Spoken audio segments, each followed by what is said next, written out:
Hello and good afternoon. So I'm not very well at the moment. I'm off work and I'm supposed to keep myself distracted. And one of the things that might help me get distracted, I think, is new GT4 content from Assetto Corsa Competizione. So I thought I would run a bit of a live session. I'm not sure if anybody will join us, where I'm going to try out all the different cars, or as many as I can in the time I've got available. So we've downloaded the DLC. So it's all appeared in here. So let's go and find them. So we go in single player. And it has included a patch update as well to Assetto Corsa Competizione, so maybe we'll see some changes as we're going along. So the first change is on the main menu here. We've got GT4 selection option. And I'll click on that, and it's first selected the Audi. So let's have a click in and see what we got available. So we got the Renault Alpine A110 GT4, the Aston Martin AMR V8, the Audi R8, the BMW M4, the Chevy Camaro, the Ginetta G55, the Ktm Crossbow, the Maserati Gran Turismo MC, which apparently I've heard already is a bit of a handful to handle, the McLaren 570, Mercedes AMG, and the Porsche 718 Cayman. Now, cars we're definitely going to get to will be the 718. I'm quite fortunate I own a Porsche 987. Which is 2 generations older than the 718. I did do a test drive though in the 718. So it'll be interesting to see how that handles compared to my car. It's not real, I know, it's a simulation, but that's the closest I'll get to actually being able to drive any one of these cars. My friend used to have an M5, but he didn't let me drive it. But this season I've been racing the McLaren, so we'll start in a car that's closest to one I've actually been driving. So we got it's in McLaren Racing Team colours. Let's see what other options there are. We got that looks very similar to the colours I'm racing in now, which is a bit spooky. Las Maras, that's very blue, and Team GT, very blue. Blue seems very popular. We'll go for Equip Versure because that's quite close to the racing colours I'm in now. Confirm they're in. Nürburgring, practice, 9 AM, nice clear day. We'll move towards 2 in the afternoon. We'll just go for a practice session. We'll just do some laps and see what we think.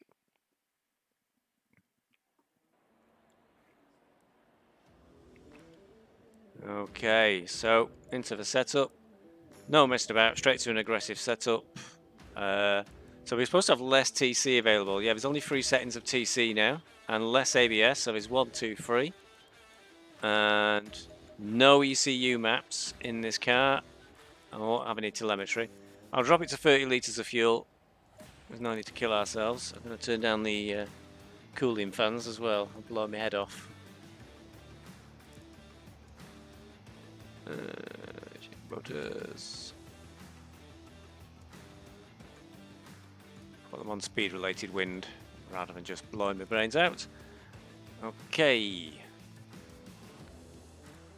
So, tyre sets, front brakes.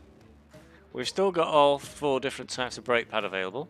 We'll go with pad type 2. Now I've heard the tyre pressures, you're aiming between 26.5 and 27.5, so 1 bar less than the GT3s. Ride height, these cars are supposed to be a lot higher. Still a lot of settings for wing there. No front splitter on this car. Brake ducts can still be adjusted.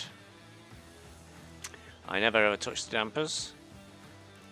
Anti-roll bar, got 1 on or off. Pre-roll diff can't be changed. Anti-roll bar again is either 0 or 1. Bump stop range is quite variable. No possibility of oh, there is. Oh, there's 2 settings for the front and rear wheel rates, high or low. So it's much easier, I guess, to set these cars up. There's far fewer variables, which I find an attractive idea because I'm terrible at setting up cars. Right, so we'll just go with that aggressive setup. Not sure if we're a bit close here. Let's have a look at the view settings. Let's pull back a little bit. That feels a little bit better. It's a long way back though. Let's put it back to 0. And let's just slip through them. Never want to see the wheel.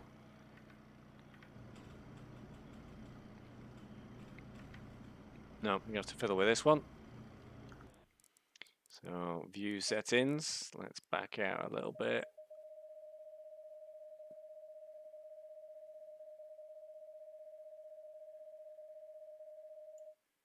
And that's about right. The indicators are looking about where they should be, actually. It's all the way back. But the wheel isn't visible. That's what's important. Okay. I spend forever fiddling with these settings, so let's go with that. Low tire pressure. Stay clear of the curbs. It does feel a lot more lively. Moving around quite a bit.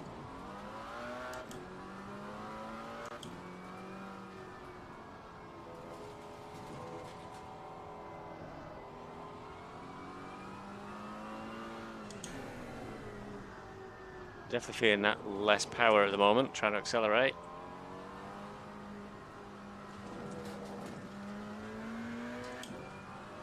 Apparently because of the far more bouncy suspension, which I can sure feel. Definitely feel it through this wheel. It's a lot bouncier.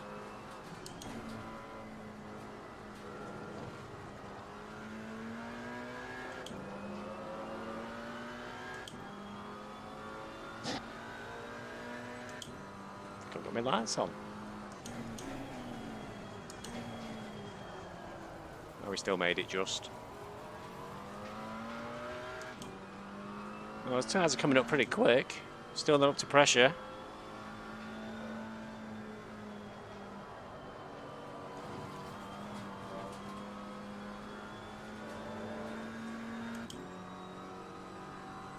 Come on.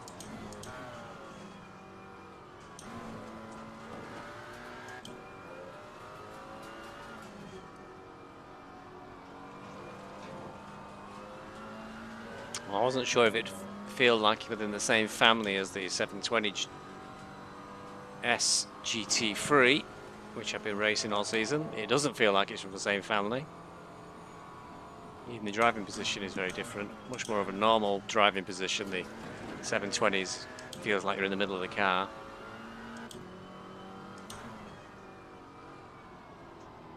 Well, we've done one lap. The tyres are pretty warm. Still not up to pressure yet, but that might just be a case of tuning them to this track. Wow, the tap temperature is 39 degrees. No wonder we get warm quick. It's a very warm sunny day in Nürburgring today.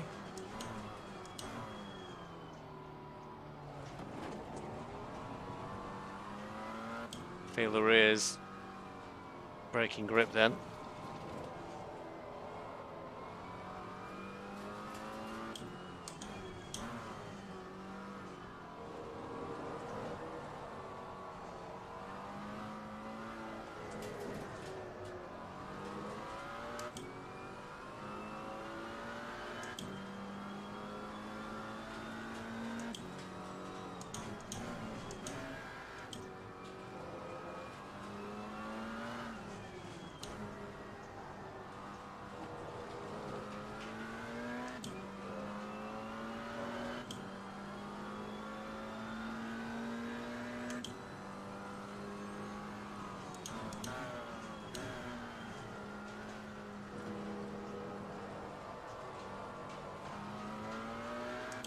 Well, this feels pretty drivable straight away.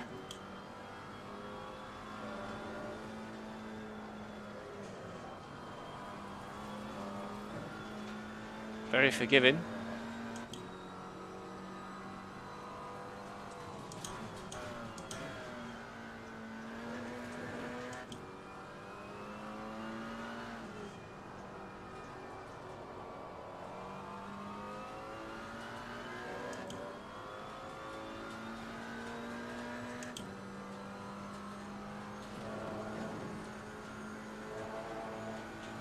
Can't feel much of the road with that. It's supposed to be down. To me overcooking it over the chicane. To the higher ride heights. softer suspension. Brakes are not as quite the same as the GT3. I think that's probably going to be the hardest to get used to, is how much earlier you might need to brake for a corner.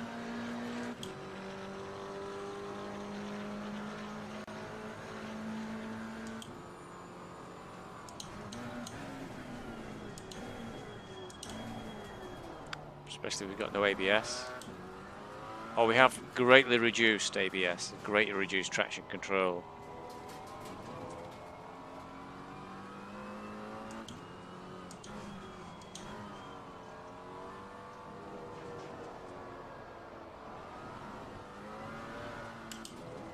Oh, it's very leery.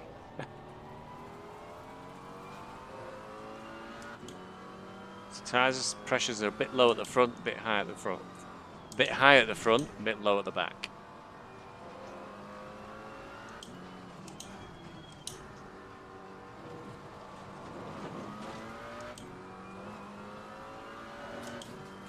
This DLC became available at 2 o'clock today in UK time.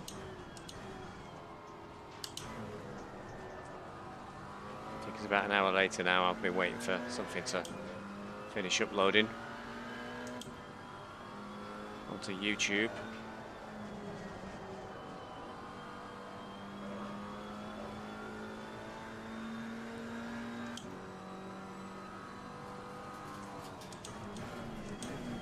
One of the big advantages, I think, of Assetto Corsa Competizione is that some of the setups, so if you go to a track and it has a standard and an aggressive setup, they've been made for that track. They're not just stock, off-the-shelf, standard and aggressive setups. So you've actually got a solid base to work from if you feel you want to fiddle with the setup and change things.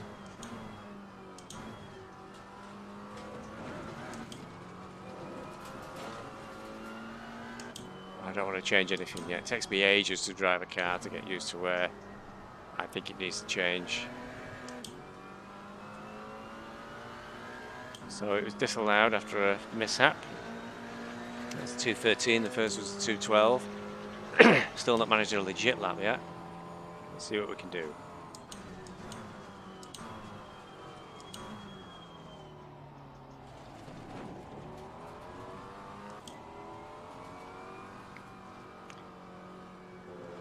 There's only mediocre speed racing on this channel, but I think my PBE in a GT3 around here is about 57. And these cars are supposed to be 10 seconds slower or so, so if I can get a 2:07, I'm probably on the money. A long way off that yet, I've still not done a legit lap.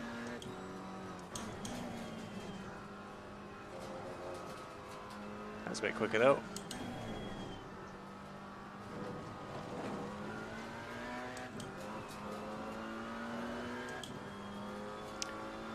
Noise in the cabin is not as intense as the GT3s.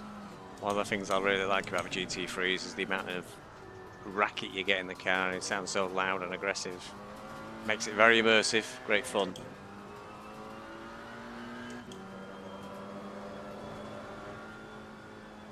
Can't be doing this all day though, because I've got an 8-hour endurance race at Laguna Seca this weekend. Got to practice for that.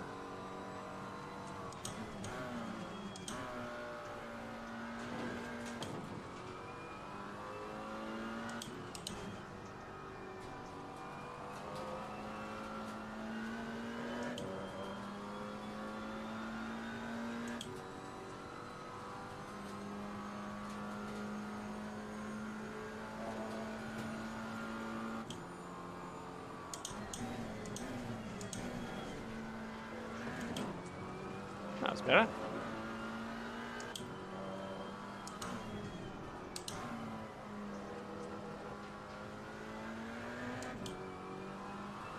No, not a 2:07, 2:10, 2:11. Oh my god. 2:12. Fastest lap so far. Tire pressures are settled. Ones at the back still look a bit low.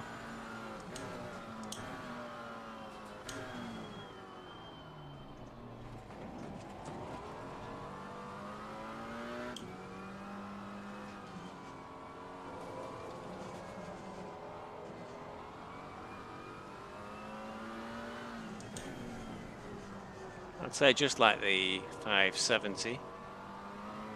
570? The 720S GT3. It's a very stable platform. It feels very safe, so this will be I think a good car if you wanted to have it enter a season and you wanted a good, you want a good stable platform. You know, you're not going to have any troubles driving it. Whether it'll be quick enough as some of the other cars. They do the balance of power to make them all about equal. So this might be a bit of a fan favourite because it's so easy to drive so far. I know some of the other cars in the pack I've heard so far are quite a handful.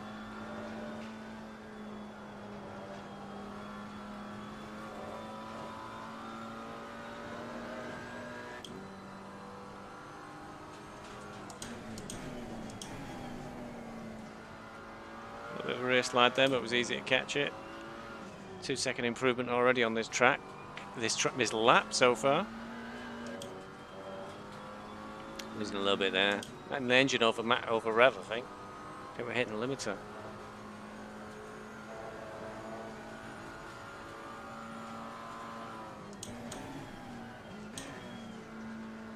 Lost a bit of time there. I think we could have made more time there going to the chicane.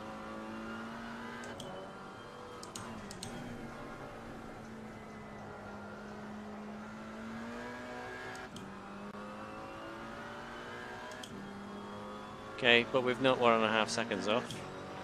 Moved to 10.5.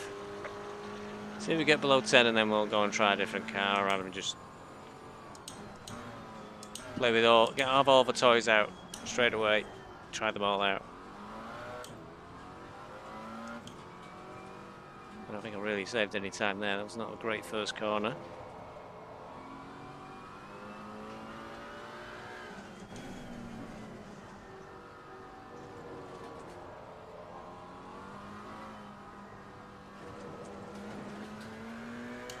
Much easier to get around that corner in the GT4 than a GT3. Much more forgiving.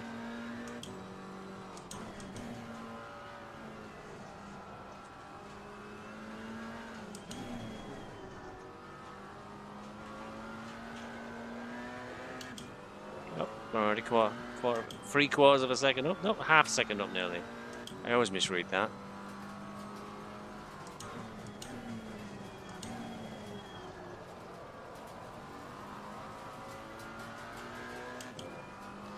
Still 0.4.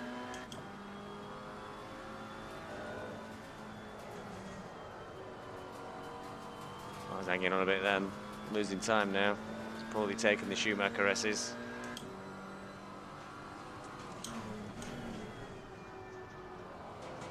Now we're into a slight loss, bringing it back.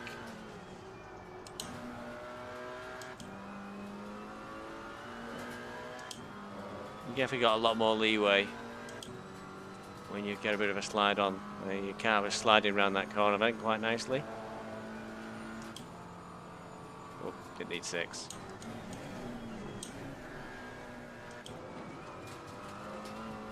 That was a better chicane and it showed, because I think we went in with virtually no improvement and we came out with 0.5 up.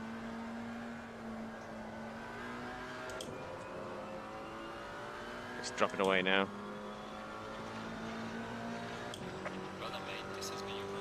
Slight improvement that lap. Rears are getting warm after that sliding.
Wait to get the power down then.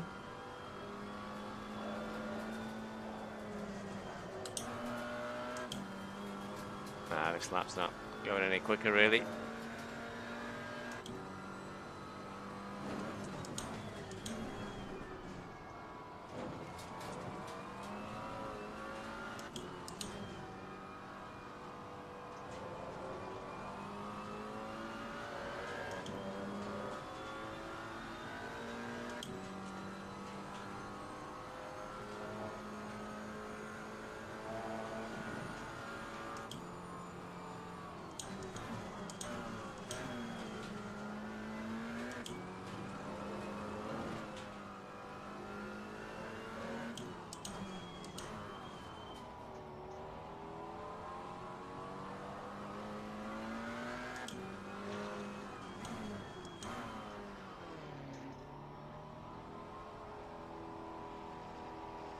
Okay.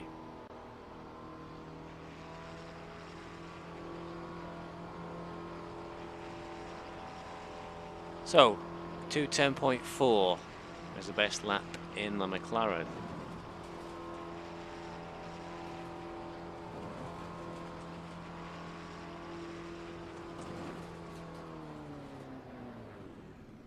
I'm not going to the pits and start all the animation off. Right. Somebody make a note of that, 2:10.4. In fact, let's do that. Let's do it. Let's find a piece of paper. Ah.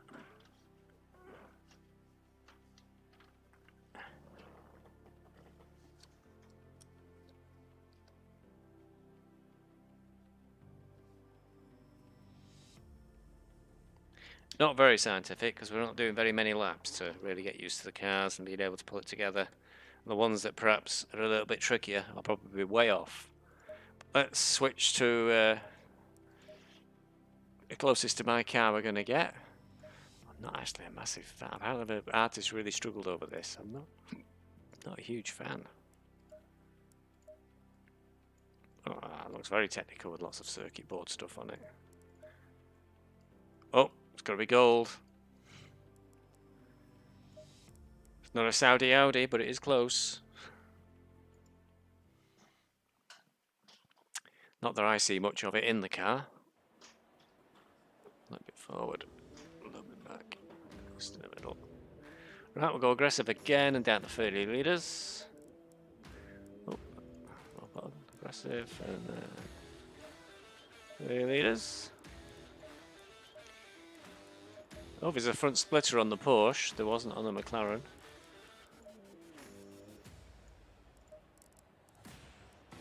Oh, and you can alter the pre-roll diff on here. So the cars do have variations. There's more anti-roll bar settings on here. There's a preload on a diff. There are far more suspension settings, so you need to check each car out individually. Looks like there are far more. Yeah, there's a lot more TC settings on the Porsche as well. So different beast altogether. A lot more setup options. Okay, let's do our view setting. We'll do the same as before, and we'll just back out until the wheel lines up to where it will be in the car, which is about there, a little bit closer in. Wing mirrors are useless at that distance, though. Oh, well, that we're getting into the headrest area. Okay, save that quick, and let's go.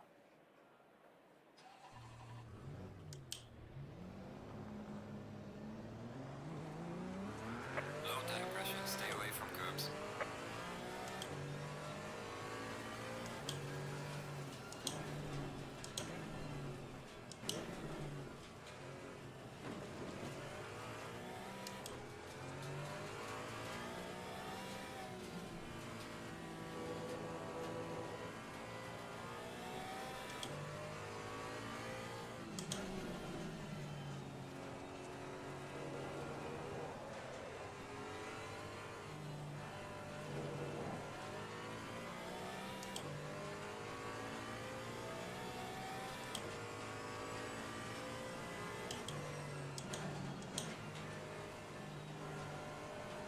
Now, it is hard to make comparisons between this car and my real world car because there's no way I'd drive my real world car like this. I'd kill myself. I wonder where the revs are capped out at though, because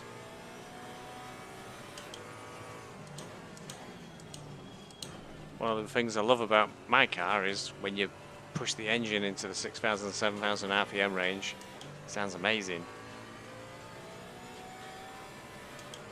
This doesn't. I don't believe it has the 4-cylinder engine, I believe it has a 6-cylinder. That was the big downfall of a 718. 4-cylinder engine. Even I just went, what's the point in that? Because when you buy a Porsche, my main reason was because it's a fantastically handling car. It's really good to drive. But secondly was the experience. And the sound is a big part of the experience for a lot of Porsche owners. And a 4-cylinder engine was really not what you're looking for. Plus they kept putting more and more soundproofing on it so you couldn't hear the damn thing.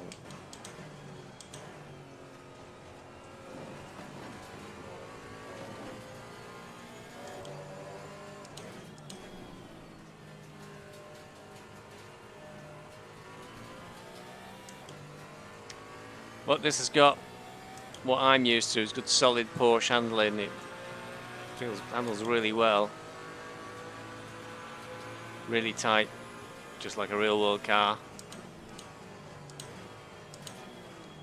My car's quite old, it's 2007, but it still feels like a new car. It feels that tight and solid.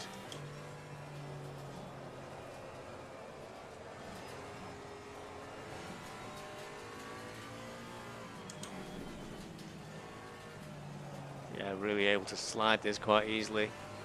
Right on the edge. I feel like I'm on the edge very easily on this car, and I feel very much in control of it as well. I was thinking of racing this anyway in the first season because of the links between my real world car and this car.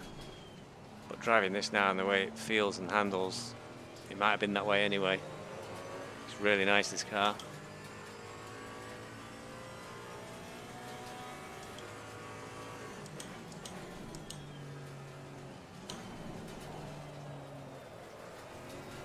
A bit wide there on the hairpin.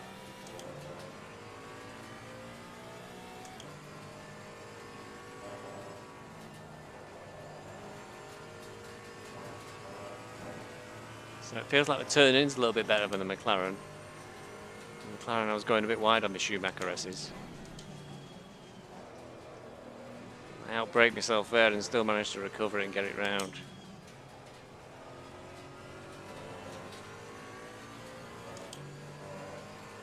So you got a lot more time in GT4 because it's slower than the GT3s to pick up and correct a mistake.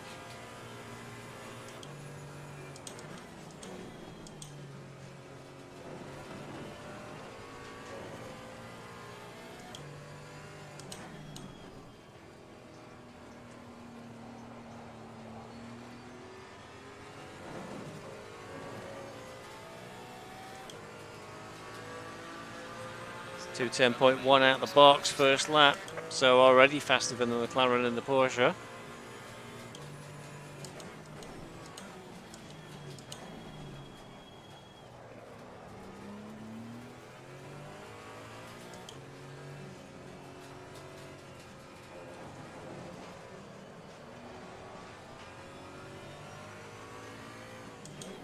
Well, I was half a second up, but then made a poor job of T2. Lost all that advantage.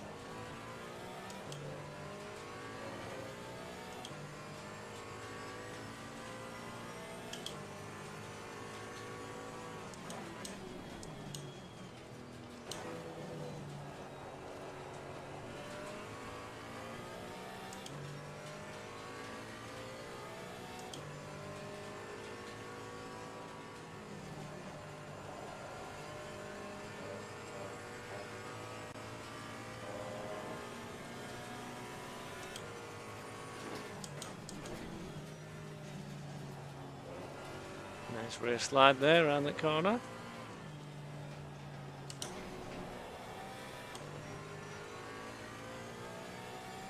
Making up a lot of time now towards the back end of his lap.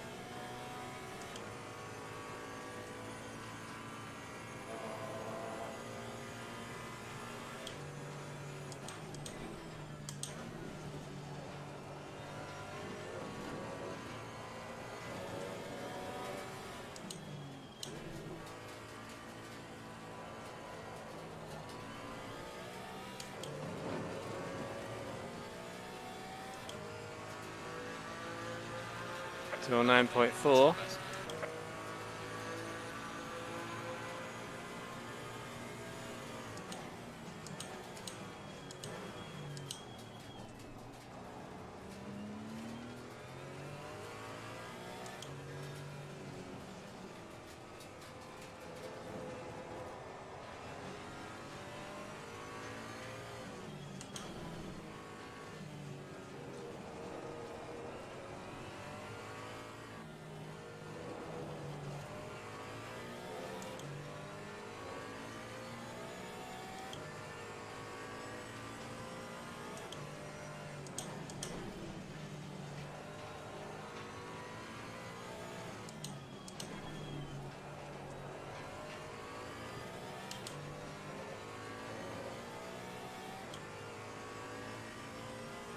Heading below a 209 at the moment, if we can keep it going.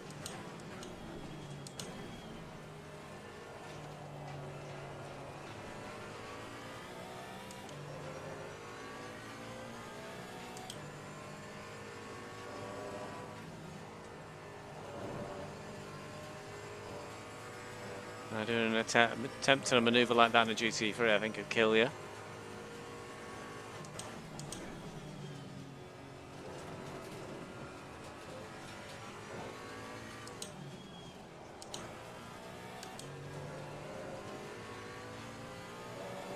Lost a bit of time in those corners. Wasn't the neatest.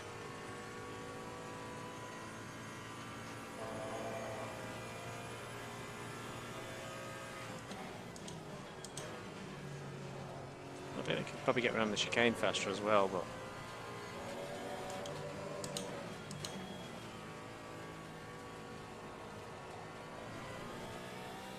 I think there is a lot more time to be found, but if improved by about nearly a second every lap, we'll go with that one. Well done, mate. The fastest lap so far. The 208.6, pretty quick. 2 seconds faster than the McLaren after just 3 laps.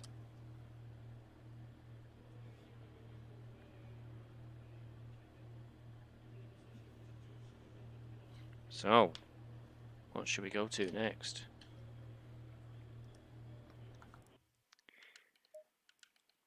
That was very nice, that Porsche. Okay. Well, we've done the two. I definitely fancy the AMG as well. Although there's an AMG in GT3 class. There's an Audi R8 in the GT3 class. I know it's a different BMW and a different Aston Martin. It's Maserati, Ginetta and KTM and Alpine who don't exist. Oh, Chevy of course, Chevrolet. Let's go the Alpine. Let's see what we've got available here. We've got CMR. That's auto glass. My goodness, that's effectively, that must be the French version of auto glass. I feel like I'm in BTTC. Oh, change team.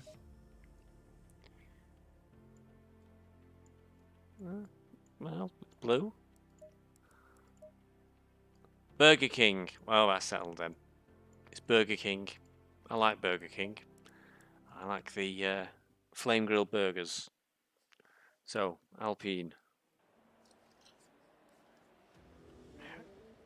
This is an unusual car from what I've picked up. This one, all the other cars have had the power reduced, engines turned down, or ballast added. Tons of ballast added in the case of the KTM. Alpine apparently had a tune-up. It was at a disadvantage to a lot of the other cars. Looks like there's a lot of TC and ABS settings there. 50 litres of fuel for equality. The diff can be changed. Anti-roll bars got 3 settings. So yeah, there's a lot more variation. No front splitter. So a lot more setup changes can be done with the Alpine. 30 litres on board.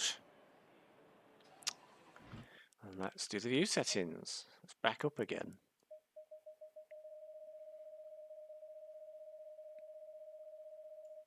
I think that's about where the wheel would be in relation to the dashboard. A lot further back again in this one, I think.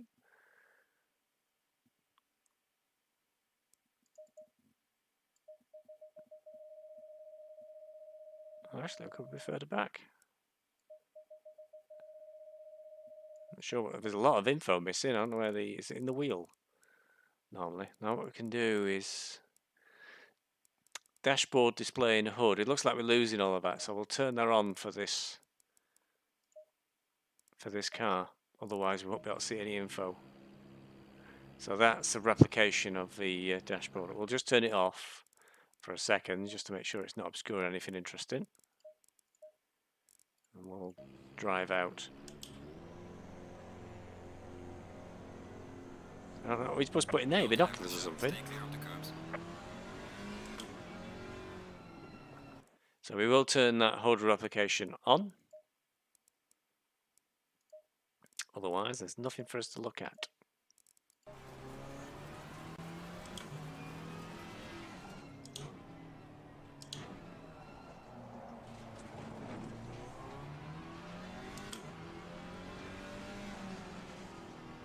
Feel quite low down the way the Alpine looks. I really feel like I'm down low.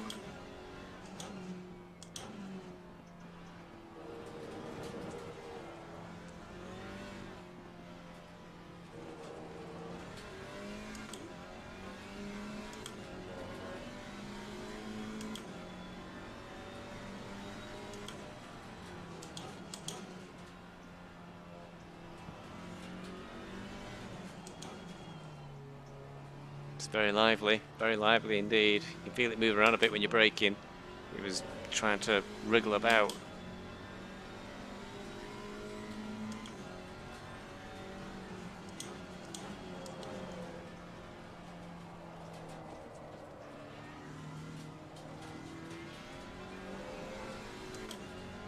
Hard to describe. It feels like the tyres are thin, if you know what I mean. Have you got slightly less grip?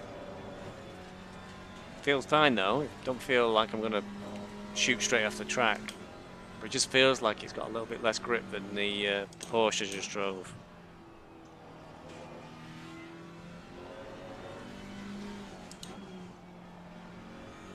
You very quickly get the hang of it though.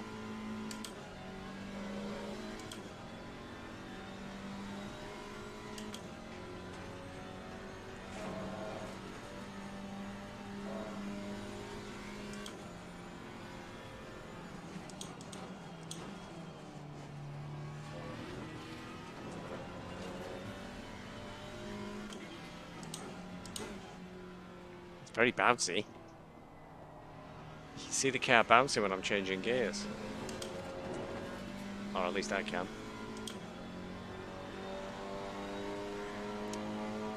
Tyres are still low on pressure, so it's not worked the tyres over very well.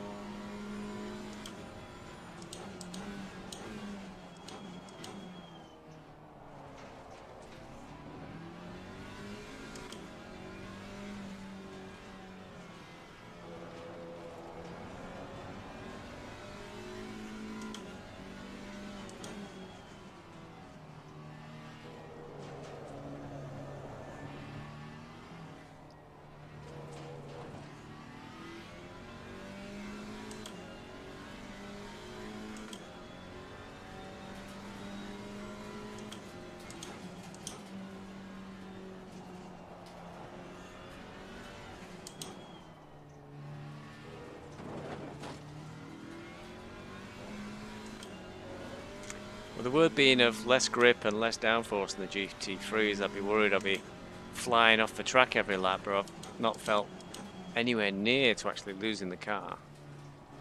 Maybe I need to be pushing a lot harder. Watch me have a spin now, the next corner.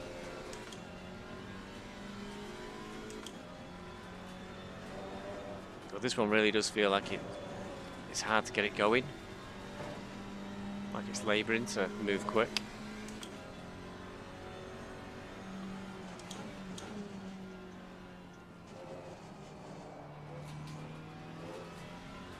Did not think I was going to make that then. Thought I was going to go wide.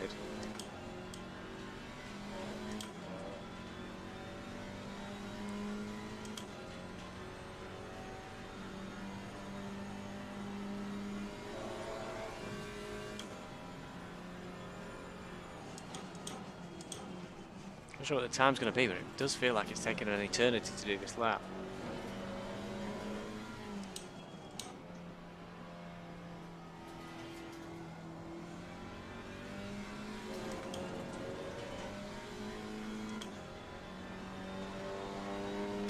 To 11.6.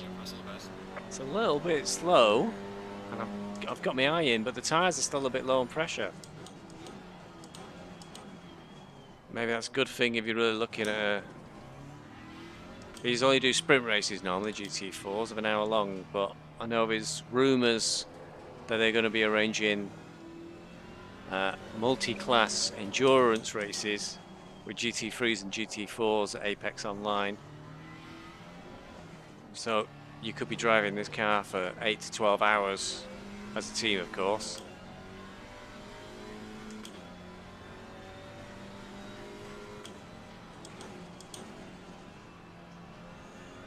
So if it's more forgiving on its tyres, because it's not got them warm after 2 laps. It's just the front right's 27 now, 27 psi, and the front and the rear right as well is 26.9. Which is weird because this is mostly, I think, like a right turn track, so there's more strain on the left-hand side of the car rather than the right. There's not that many right and left-hand turns.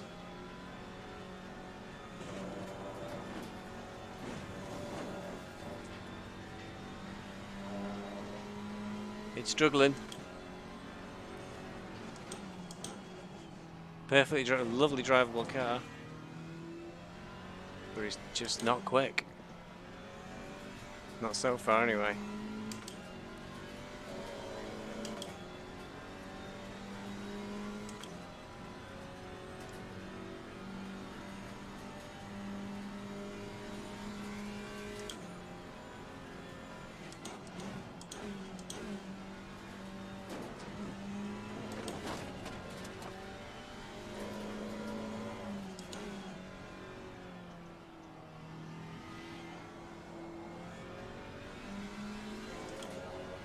Lap slower.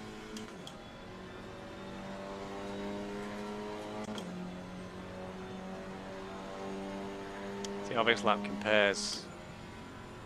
See if there's an improvement.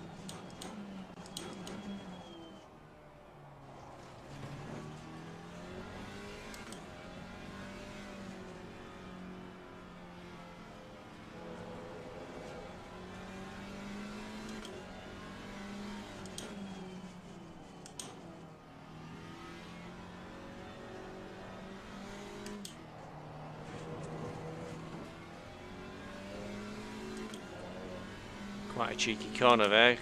Managed to gain me a little bit of time.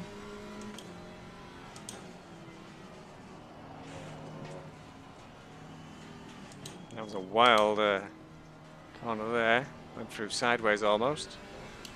Helped though, 0.5 of a second up, nearly 0.6.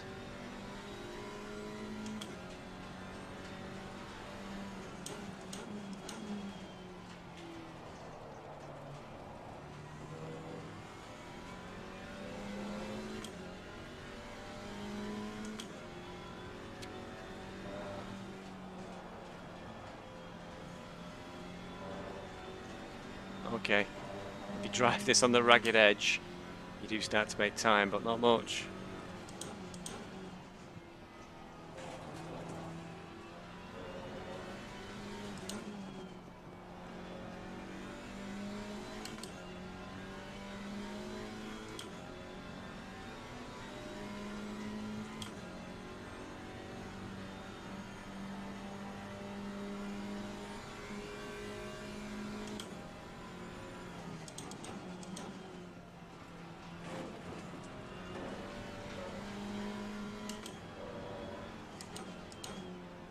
driving far harder than I had to drive in the Porsche. It's paying off somewhat though. 209.9, well done. Well done me.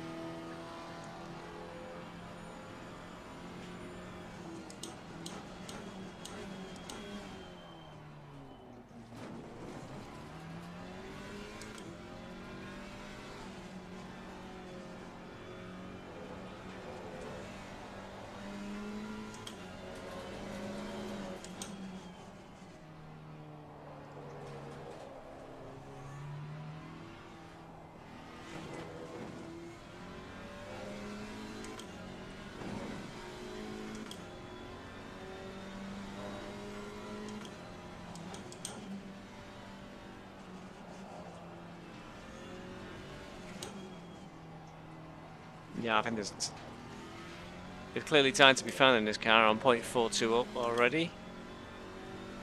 And it really welcomes you really pushing it and throwing it into the corners, which is what the feedback is across the board about these GT4 cars, is that you can be far more aggressive.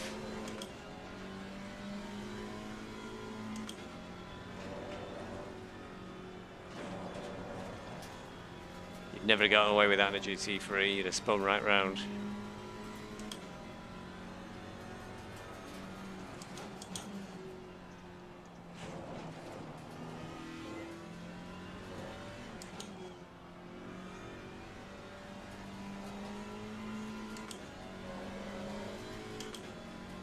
I'm losing time now with my leery ways.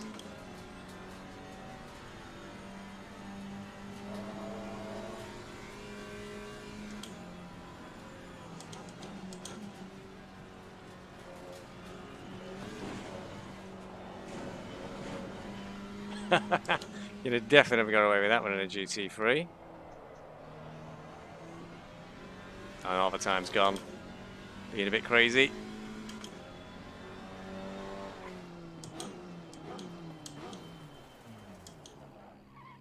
There you go.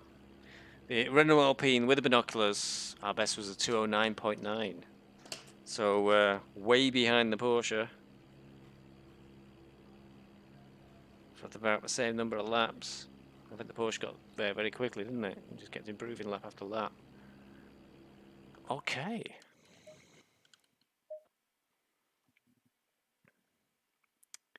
So we'll just be typical me now and we'll be systematic. So that's the Alpine. Good fun. Onto the Aston Martin. It's a very dull shade of blue. Yes, I guess. It's orange and white. That's the closest to my normal team colours at the moment. Oh, and a bit of dash of luminous green. I'm not sure I want local shops. I'm about to go for Pro Sport. Right. It's all important what the car looks like when I'm sat in it and I can't see. So again, we'll switch to the aggressive setup. Put it down to 30 litres of fuel. No front splitter on this car. The diff and the anti-roll bars are adjustable. There'll be lots of settings for ABS and TC. Again, lockdown engine map. Wasn't checking that last few cars, but I think that's one of the things. Green light, go, go, go. Okay, view settings. Back away. I drove an Aston Martin on one of these driving experience days. Didn't like it. I drove a Ferrari, a Porsche GT3 RS. Is it just GT? I think it's just GT3, and a Lamborghini and a Ferrari. And the Aston Martin was the least exciting one of the lot. Really didn't feel special. Felt a bit mundane.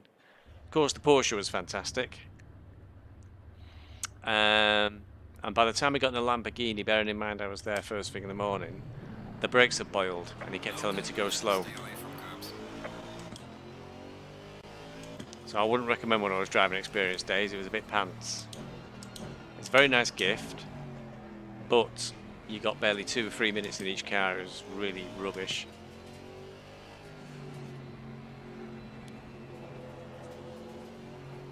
I think a year or so later, I go to all the Porsche launch events, or at least I did do when they used to have them before current situation.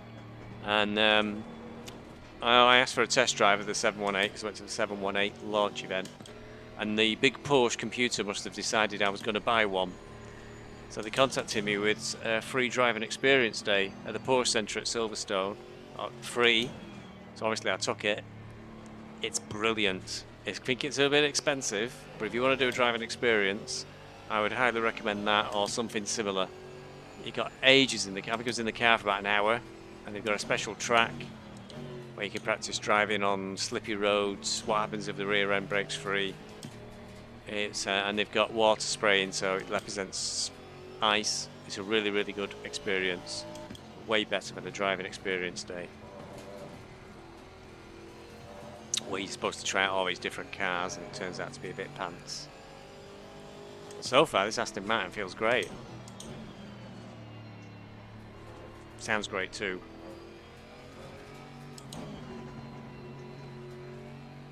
The speedo thing in the middle, though, I keep thinking it's some sort of stopwatch.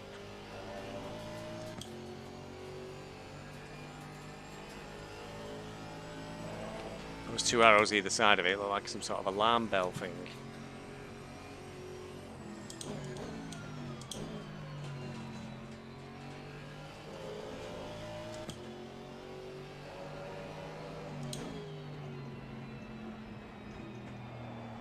I think that engine at the front is giving it lots of front end grip. It turns in quite well, which is really unusual for an Aston Martin.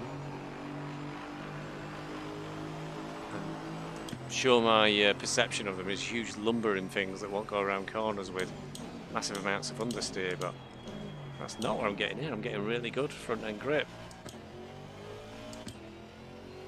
So a bit like the 911's engine over the rear wheels, giving you lots of rear grip and lots of acceleration out of corners, it would appear. Although I thought when I looked at it, the Aston Martin V8 looked like a really well balanced car. I think the configuration of this gives you very good balance all around. This feels like a good car straight away.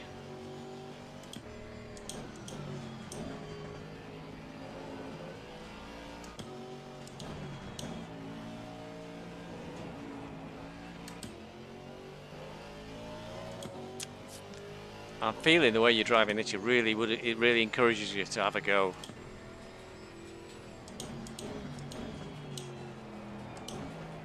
To really be brave and really chuck it in and really go aggressive and hit the rev limiter like that.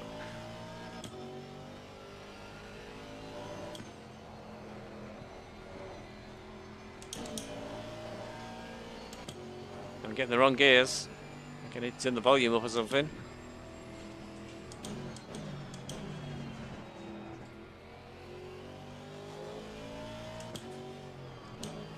Don't think this will be a particularly fast time. But it's been pleasant getting here.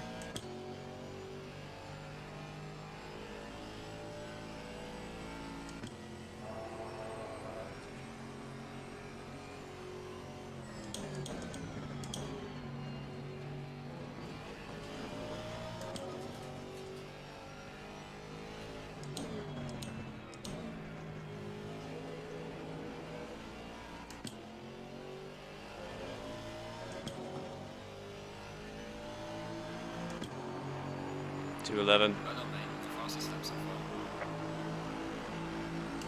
Turn up a little bit louder so I can hear it.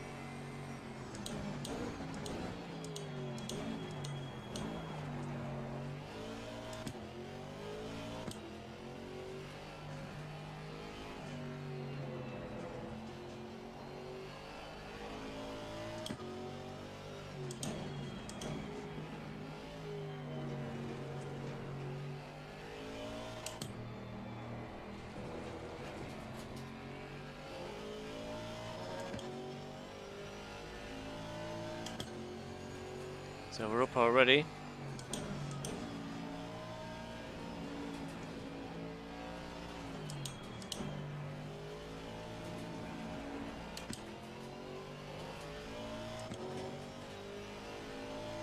Can't feel the curbs at all in this car.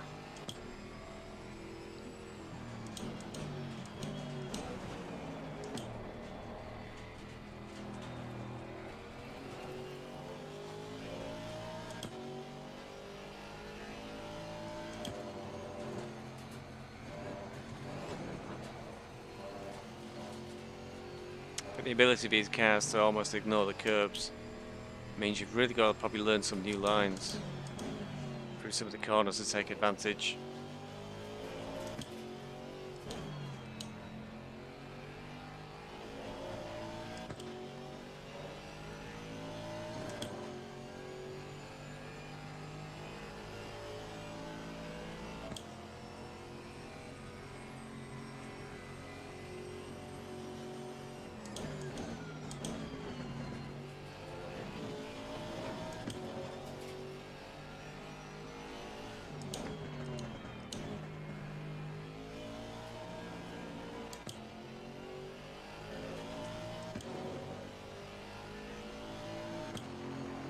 Tyres are just about in the range,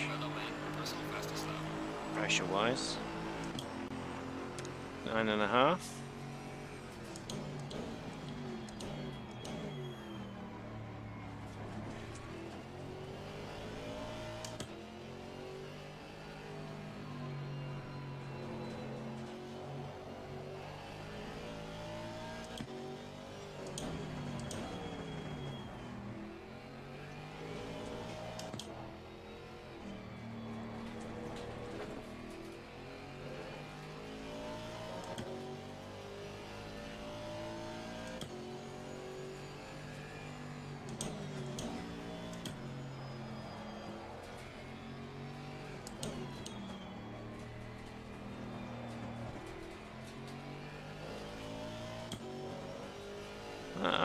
Improving.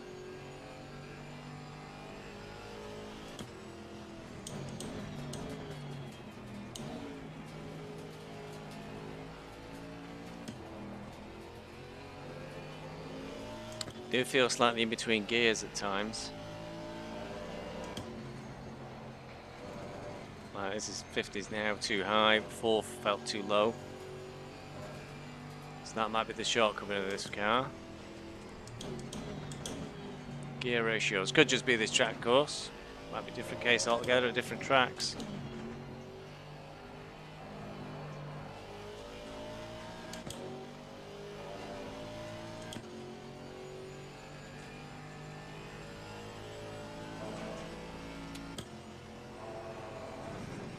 Could do with a better rev counter in the car as well. It's tiny.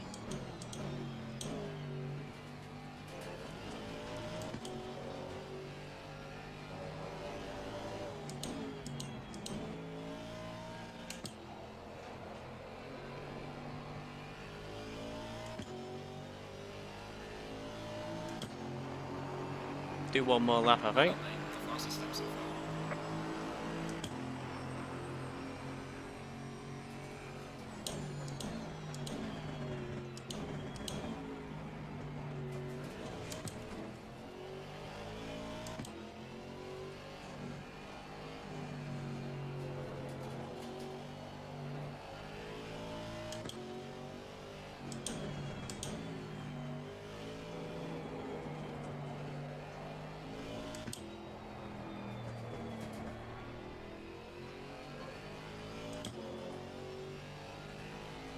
Not looking much quicker so far.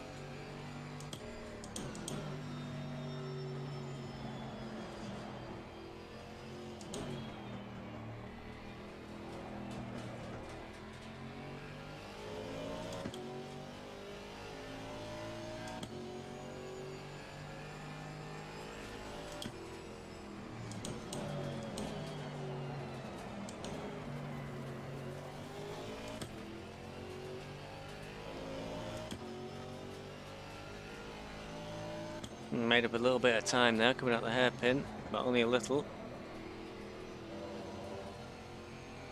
Still feel like I'm struggling to know what the right gear is for the Schumacher S's. Went for in 5th, sounding far too high a gear. 4 felt too low. Spooned it up a little bit there at that last corner. Lost a second.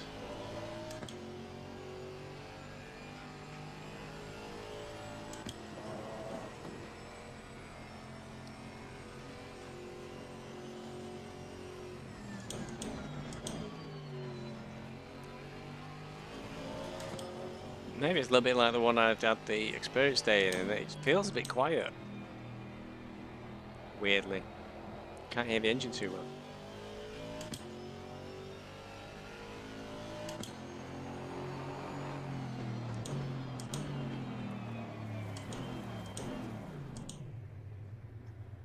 Okay, so a 9:36.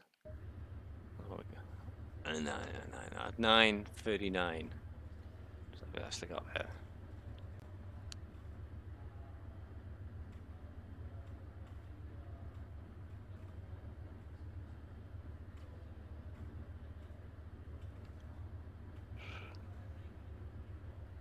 Well, that puts it in second place.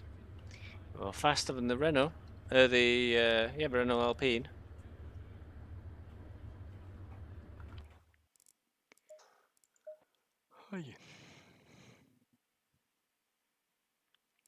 So who's next? Audi. I never seem to drive Audis, and that's really boring. Wow, Audi Sport, you put a lot of effort into that. It's silver. That's a bit more like it. Lots of purple and lines going on. That's black. Oh, that's much more colourful. I think that matches one of the GT3 cars as well, actually, so that'll be confusing.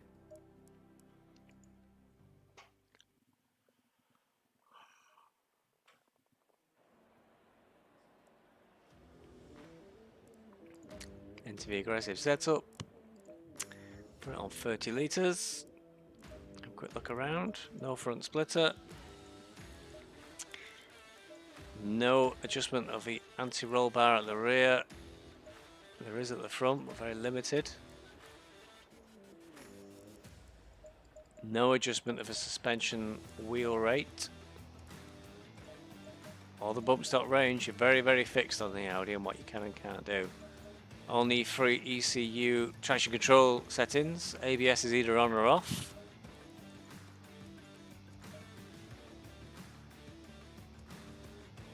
So if you like to fiddle with your setups, I don't think the Audi's the car for you. Right. View settings.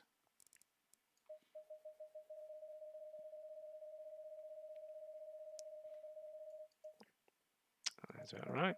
Speed assist. I need speed assist, I've no doubt. Again.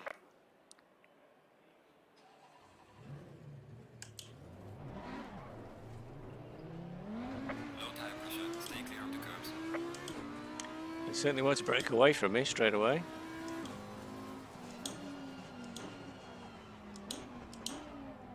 This one sounds like a race car after the quietness of the Aston Martin.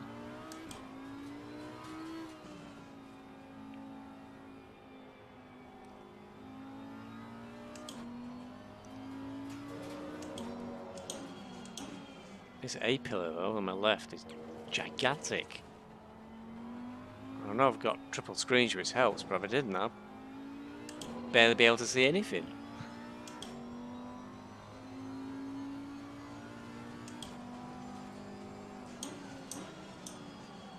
Oh, this first car I've had trouble stopping and had a spin. Not a good start.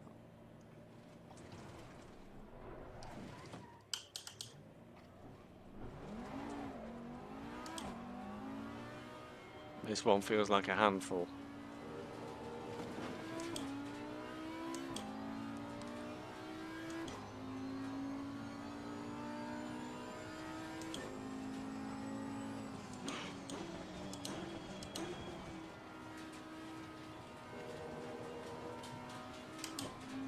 I think so far, if you want the GT3 experience in a GT4 car, the Audi is the way to go. But be prepared to have to work with it. Oh, it's got understeer. Just a little.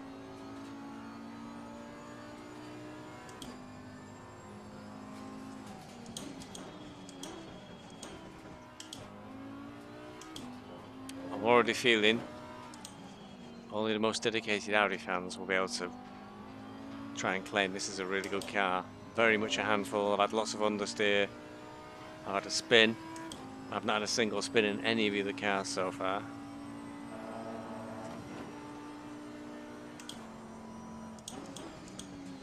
Stop, stop, stop. Don't stop, your choice. We won't be getting a good time in this one.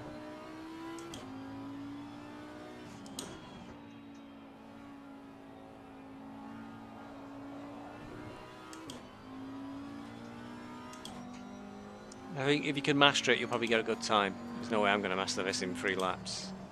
How many gears have we got? We've got 7 gears. Don't know where you use 7th.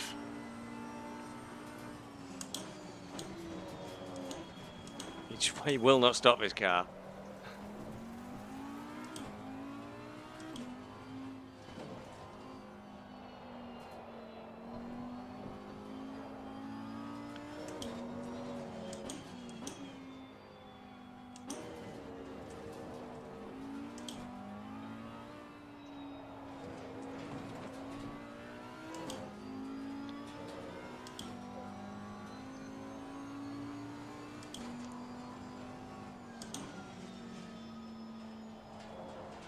I've never been around there in 5th before. Maybe the gears are short or something. Oh, off track.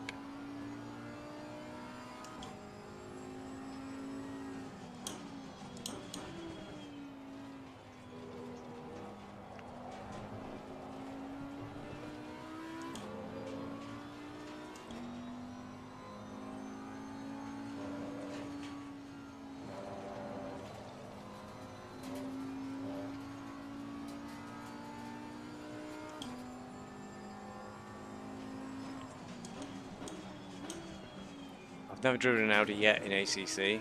This is not really switching me on to the concept.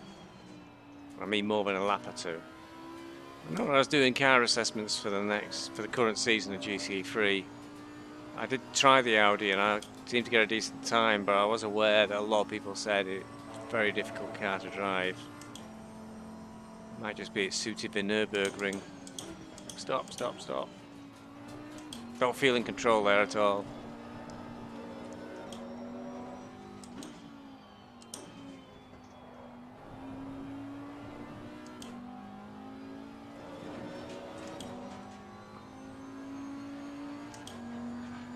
.11, 2:11.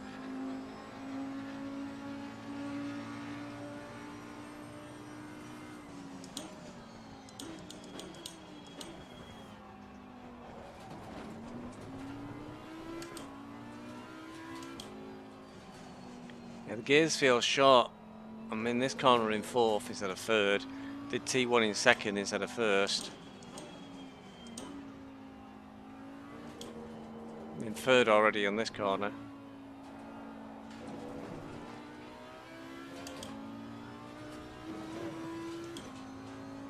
So I took this in 5th, I think, last lap. I've never done that. And then 4th this time.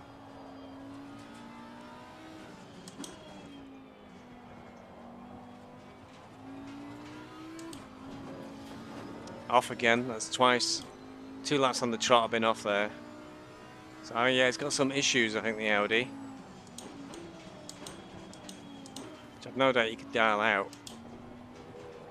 It's whether the overall speed is worth the difficulty of driving this car. So we had a teammate who really wanted to drive a 911 for Laguna Seca. His feedback straight away was the car is a nightmare at Laguna. Porsche 911 does not like curbs. And there are plenty of curbs at Laguna. Overshot, overshot. You know what we're going to do? We're not going to bother with the Audi. It's too slow. I'll put 211, which is being polite, but it's too much of a handful. A bit like a 911 for Laguna Seca. So we've managed to persuade our teammate to go with the Godzilla, which we're all a lot happy with. It's a much more neutral handling car. I mean, you've got to drive for 8 hours. What you want is something that you can handle rather than something that's going to kill you. You take your mind off the job in hand for 5 seconds. Hi, Nils. They drive nice. You just joined me in the Audi, which I'm not liking. Of course, the Porsche come out top so far, the 718. Doing Nürburgring laps. So the Porsche did a 208.6. The Renault Alpine did a 9.9. Aston Martin did a 9.3. The McLaren did a 10.4, and I couldn't get the Audi around at all. I think it was trying to kill me.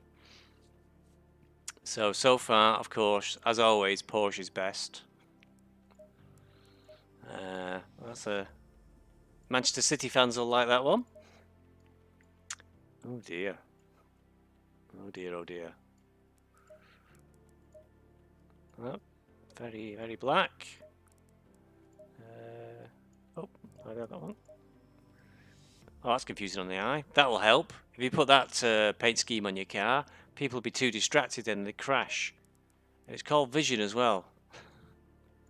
And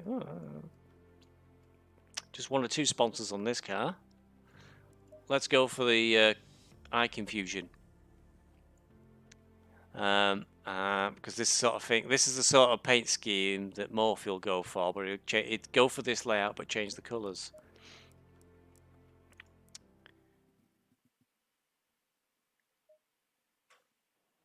That's nice, isn't it? It's the Audi that caused me to spin, not me. All the rest of them, I was just commenting out I'd not lost any one of them. Right, electronics, quite a few different TC and ABS. No, ABS is either on, full, on, or off on this one. Down, put it down to 30 litres. Got diff settings, and you got an anti-roll bar you can change.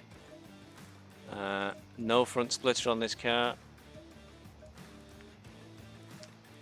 Nils will be pleased that you can actually alter the brake ducts. I know it's one of his favourite hobbies, is to open and close brake ducts. Green light. Go, go, go. View settings. This one appears to be the closest to normal, straight off. We'll back out, back out, back out some more. That's about right. Isn't it? That was the... Oh, wow. Could just keep going, really.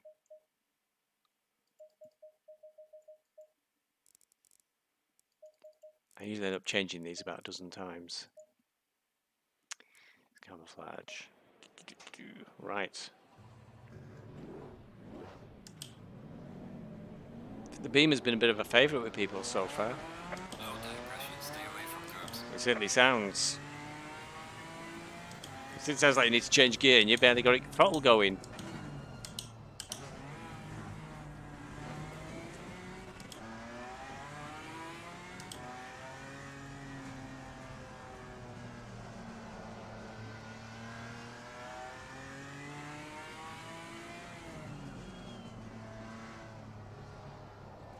Feels heavy. Feels like a heavy car. So it's feeling a bit slow and ponderous going into the turns. And I keep changing gear too early because it sounds like it's ready to change gear when you've just turned the engine on.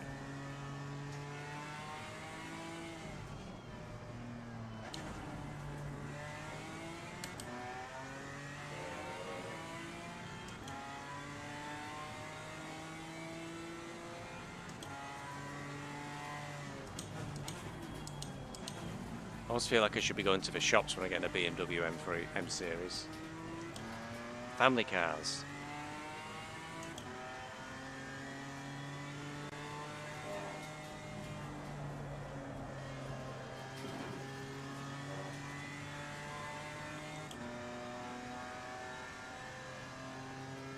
Music. I don't know what Nils is on about then. Have I left something on an accident?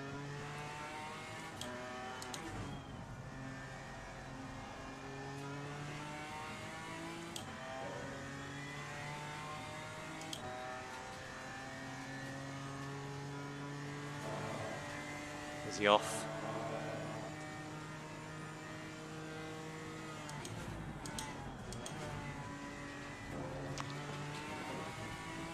Nils may have come on stream just to watch me spin and then disappear again.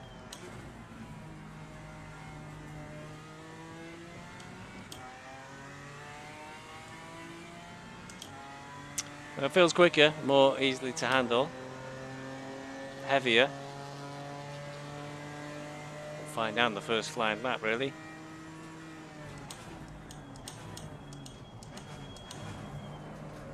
Oh, we're having a big spin there. Oh, we caught it. What's happened now? I think I broke it. Oh no. Run the limiter, that was weird.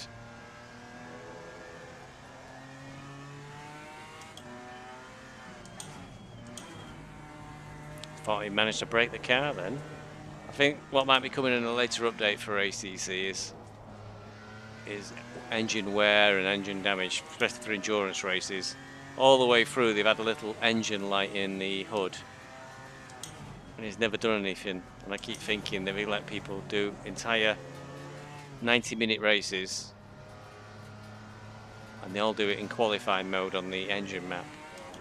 And they don't do that in real life. And they don't do that in real life for a reason. So I think engine wear and managing your car is part of an endurance race. I think that's on its way at some point.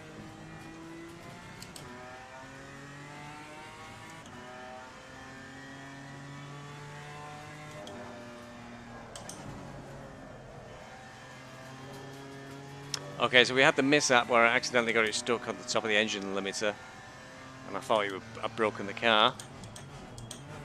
So this lap will not be very representative.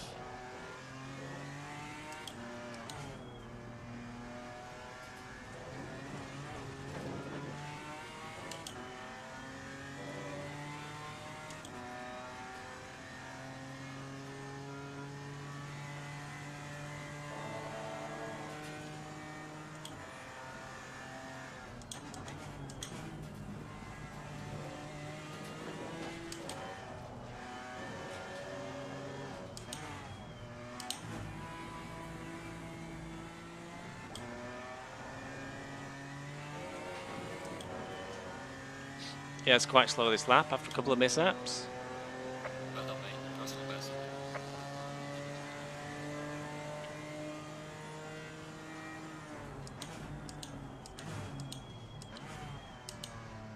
Oh, that felt so slow.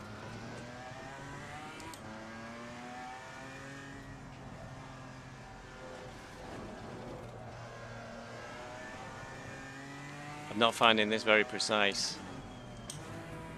It's a bit like driving a barge or a tractor. It's so big and not as agile and precise as some of the other cars.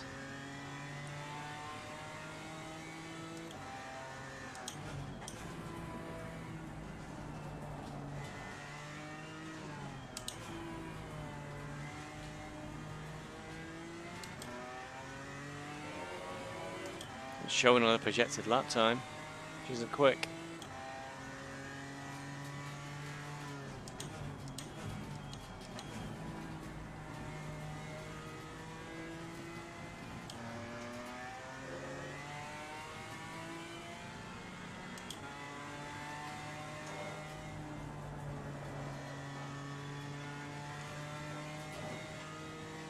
We're into 2:11s at last, but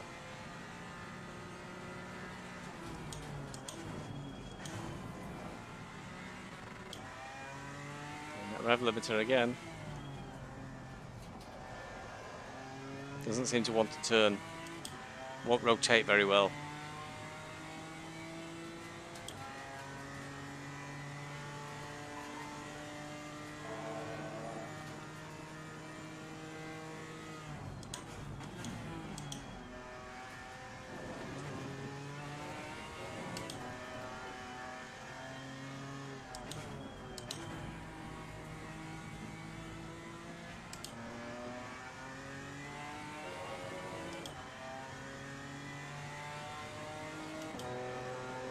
So 2:11.3 there, Personal best. which is not quick. Let's see how we get around this lap.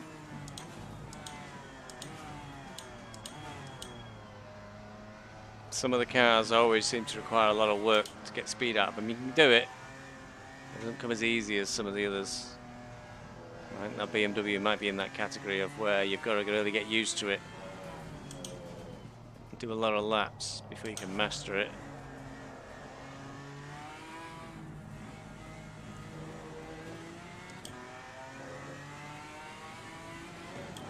and it's figuring out what the advantages and disadvantages of each car will be. If you're doing a season, they'll be all ride curbs well. So that was a factor in GT3 that might attract you to the BMW, because the BMW just was able to ride over anything without an issue. So if you knew you struggled with hitting curbs, the Beamer was a good choice, because they would more or less shrug off curbs, sausage curbs, etc. And just keep going. Have rev limiter again, making mistakes. But if all the GT4 cars ride curbs well, where's the advantage in choosing the Beamer? And I'm finding it quite slow so far. I mean, I know I hit that rev limiter coming out the hairpin, but we're 0.5 of a second down. Don't think it cost that much.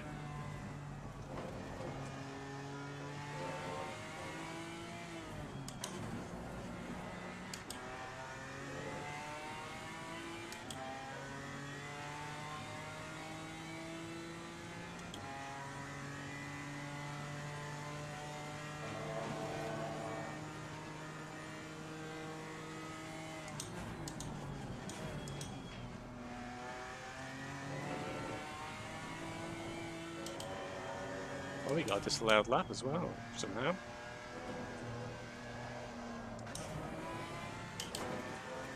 Oh, really struggling to get around this car. Round and lapping this car efficiently. 2:11.8 that lap, disallowed as well.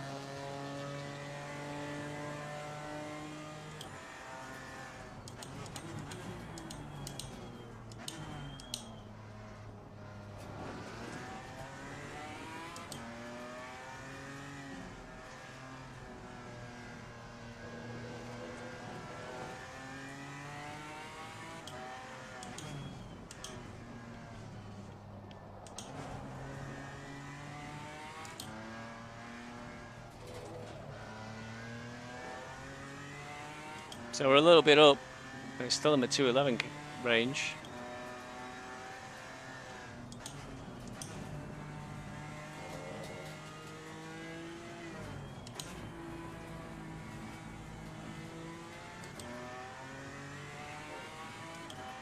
Now we're 0.4 of a second up. Moving into a long 10.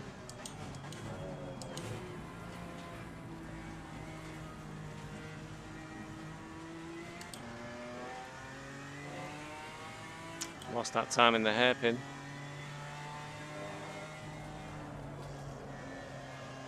Now we're back to level. It's just not happening.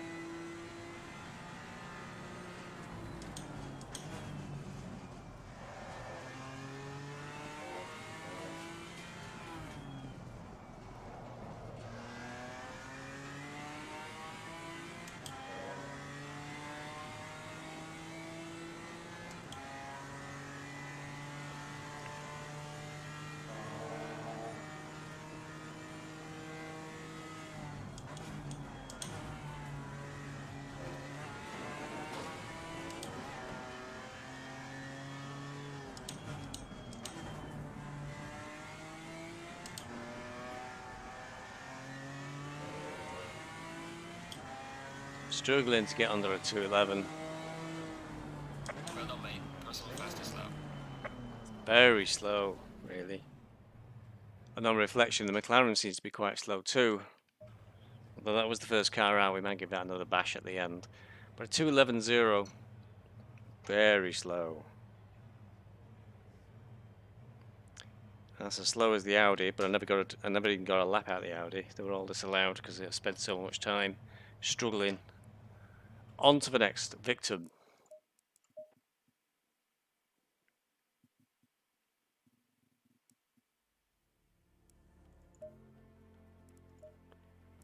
Chevy. Jimmy Broadbent drove this on his test event. There's only one team. You either have it in blue or blue.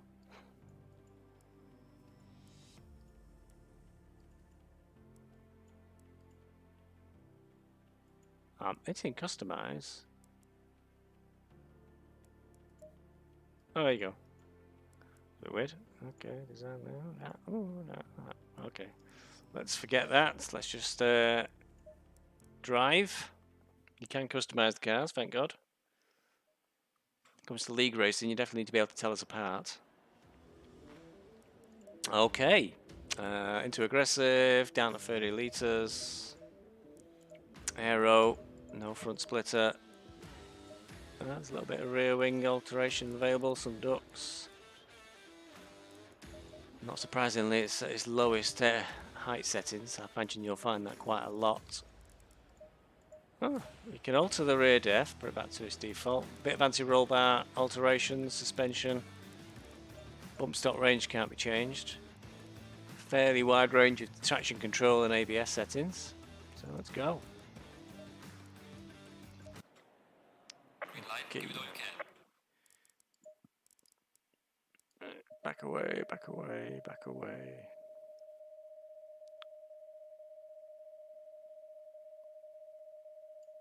Well, I think it's back here somewhere actually, but move it forward some. Now we'll go with that. Right.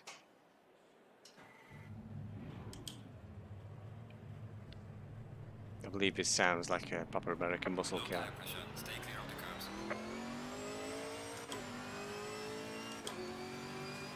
Oh, that sounds more like it, doesn't it?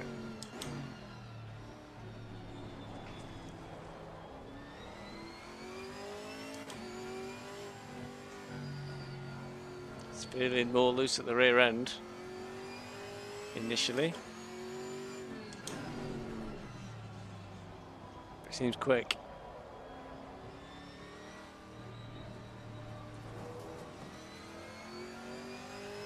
Oh, we got a high quality American build here. Does that windscreen wiper look like it's going to fall off?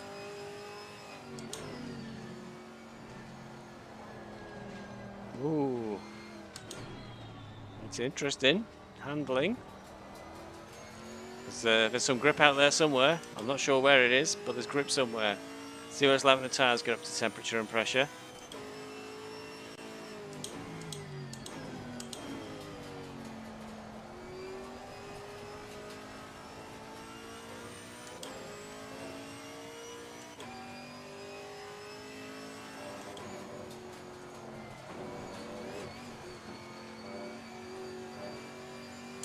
It's alright, it rides the curbs really well.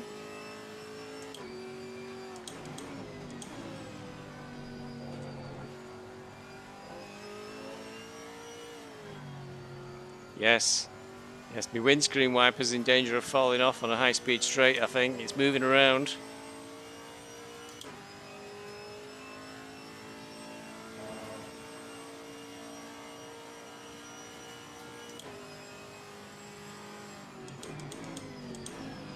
I'm not sure where I'd ever use 6th gear.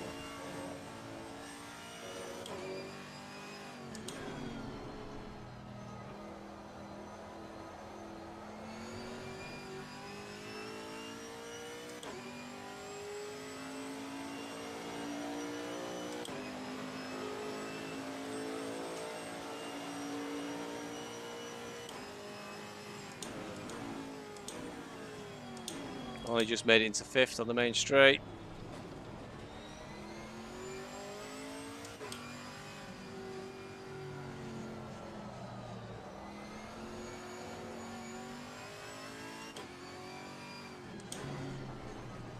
Quite a lot of rear end sliding then, but it feels really controllable.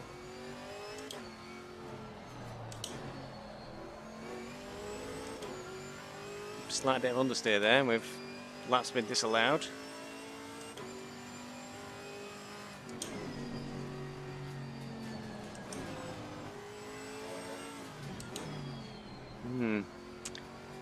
Feeling that to get it round the corners I'm having to slow down a lot more than I would do in other cars.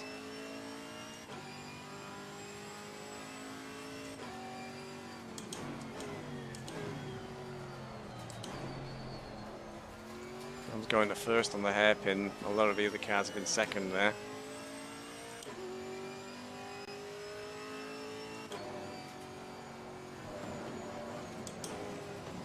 Oop, lost it again a little bit.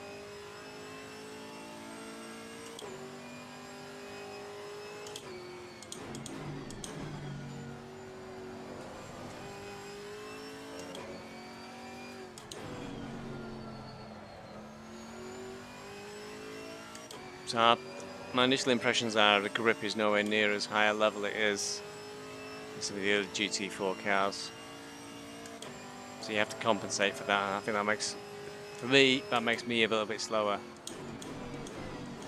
Not going to stop, not going to stop. Oh, that was exciting. There's that low, I think that's an example of the lower grip. Just couldn't stop the car and slow it down.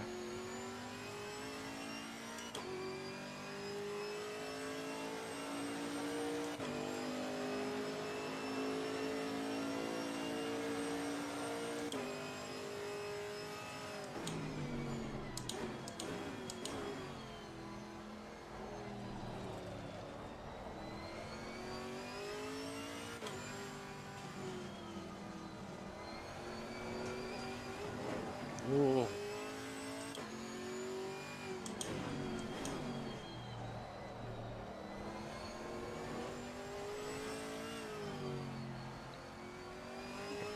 really feels like the front of the car is rising and you're losing front traction as a result.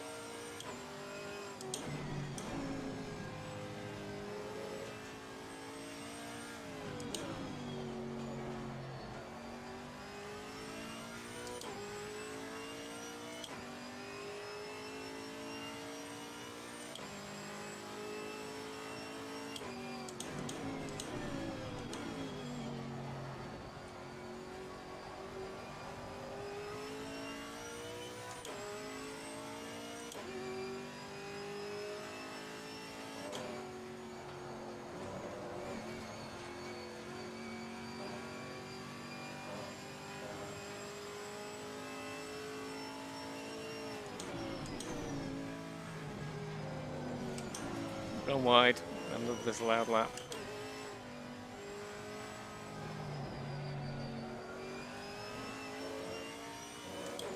But it's a little bit leery, this one.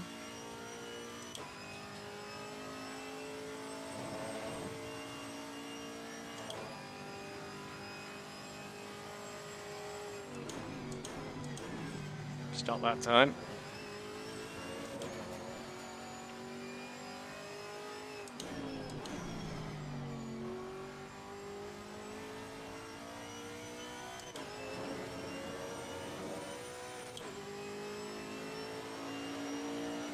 Right, 210.3. It was disallowed, but it's disallowed for the mildest of things. I'll still use that as a good benchmark.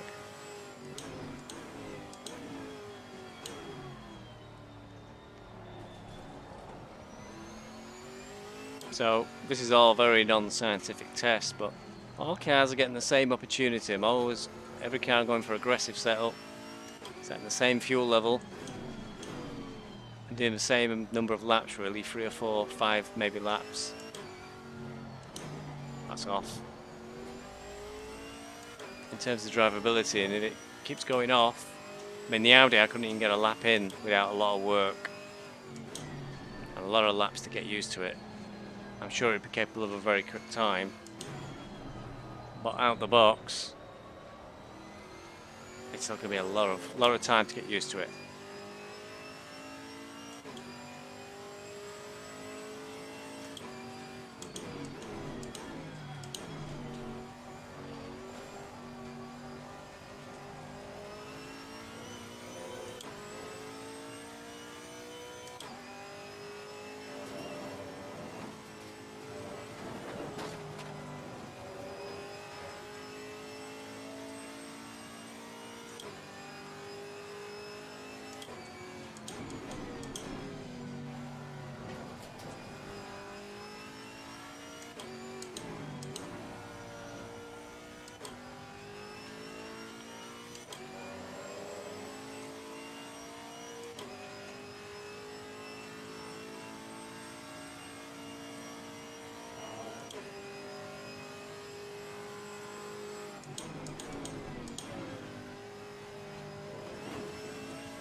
Good call it there on this Chevy.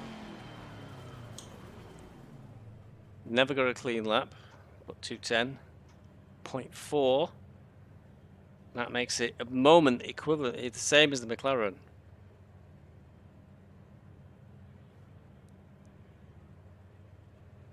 Except the McLaren was a legal lap. Right. That's 2, 4, 6, 7 cars done out of 11.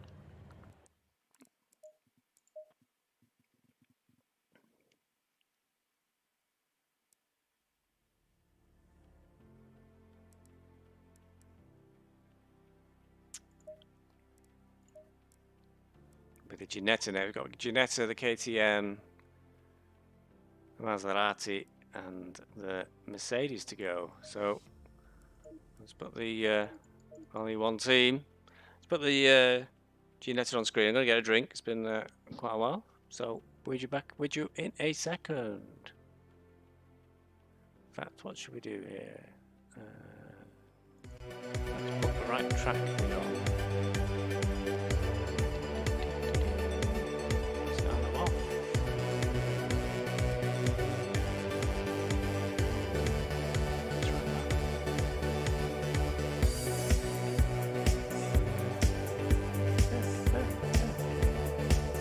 Right, back in a sec.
And a little bit of chocolate, and a little can of Coke. Keep me going.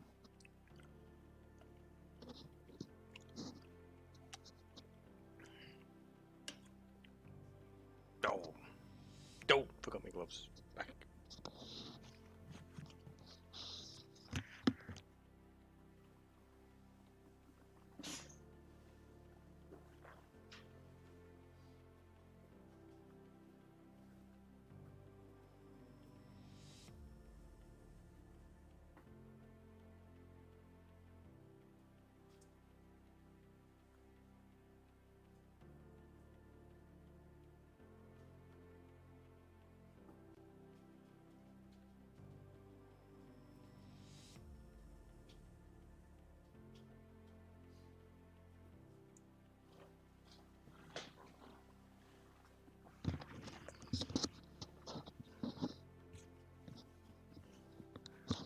Can't be driving without my gloves. My wheel would disintegrate within seconds.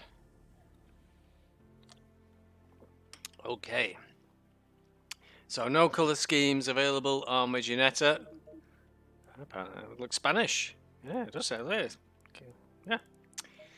Oh. I've no idea who. I never followed GT racing at all in the real world. So forgive me if these are well-known teams. I thought Ginetta may have had more entries. I understood it's very popular. Right, aggressive setup. 30 litres. Lots of traction control and ABS options available. Oh, it's low to lapse your full. Obviously no ECU maps.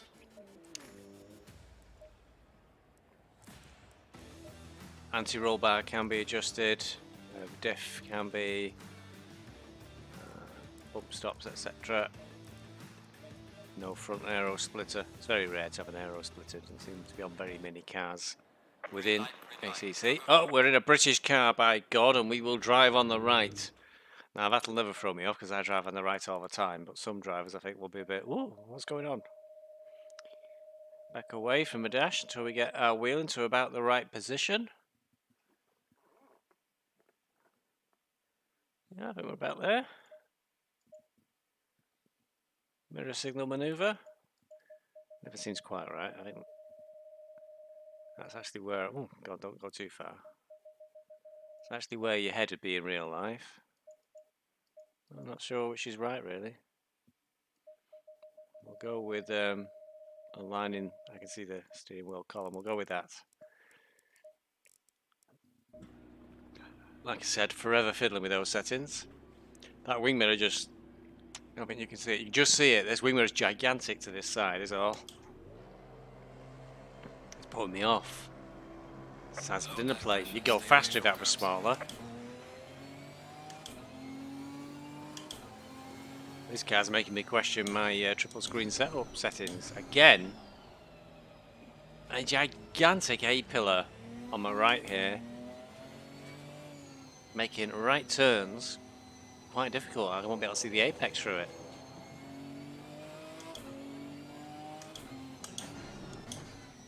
Now, word is this is a bit of a handful. This is the most handful car they've got. Feels alright so far.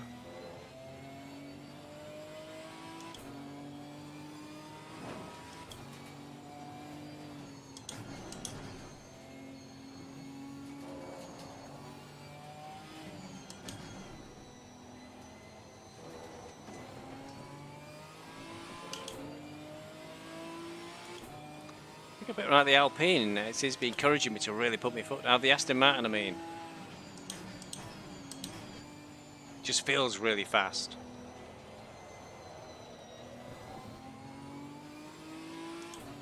Somebody's observed there's a button in here to turn the rain off, should the weather be bad.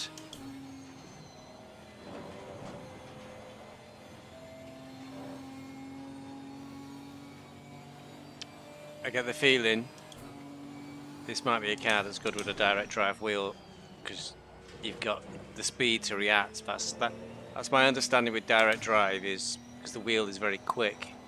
You get very quick feedback. You can make lots of little corrections very quickly.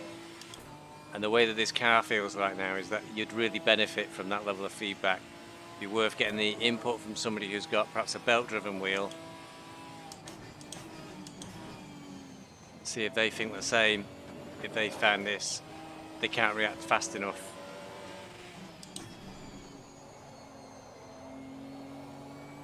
This is feeling the most dynamic of all the cars I've driven so far.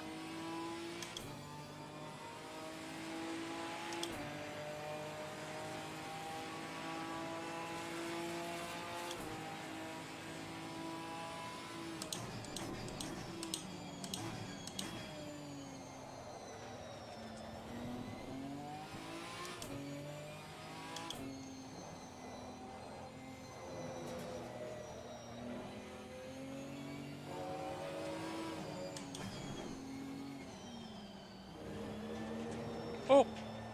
Too much cheekiness there, cutting that corner.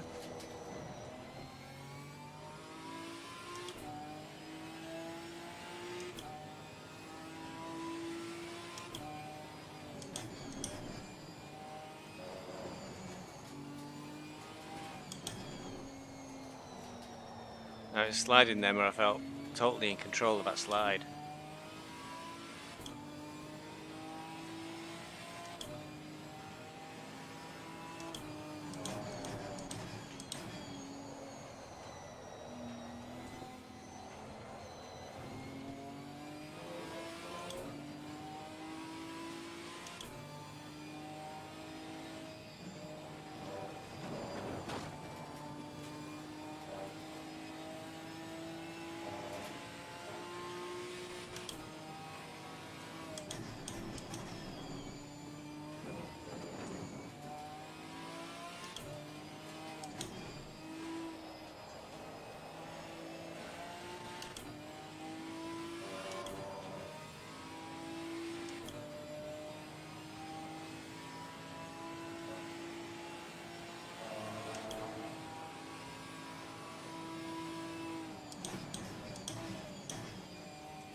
To 10.5. First lap only 0.1 of a second slower than the Chevy after four laps.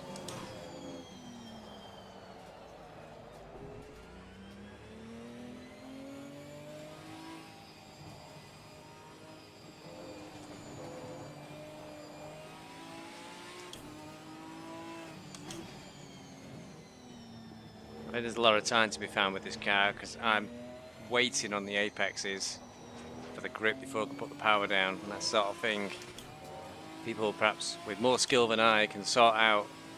So you're putting the power down all the time. I think you could find a lot of time with this car with enough work.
Slow again, 10.8. Well done, mate. The fastest lap so far.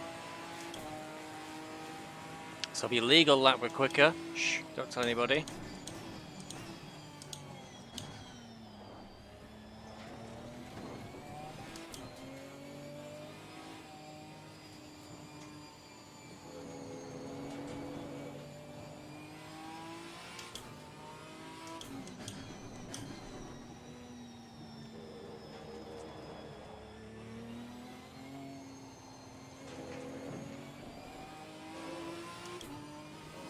So, out of the first sector really with no big gain. 8/100ths of a second up.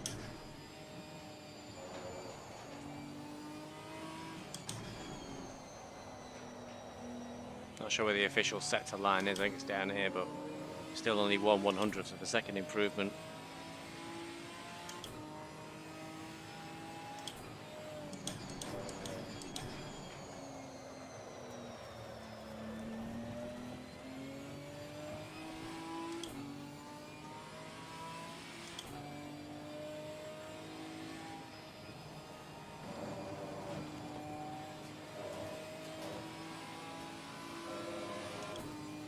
Made some big improvements there through the Schumacher S's.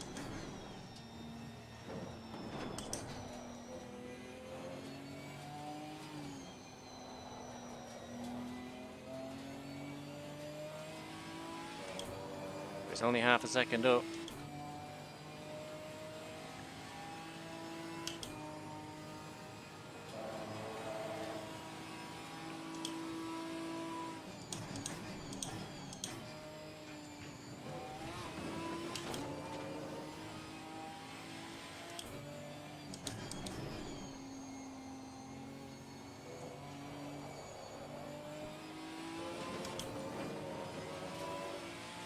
It's going backwards a little bit. 10-4 again. Dat is nog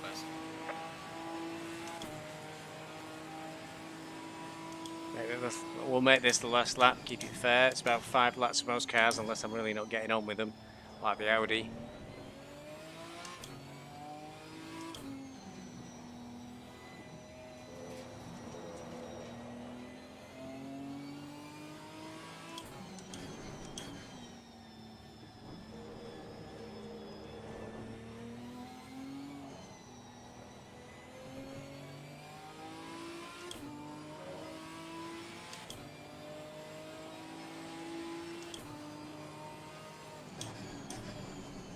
I think I can safely say that this will be a quick car if you're prepared to work at it.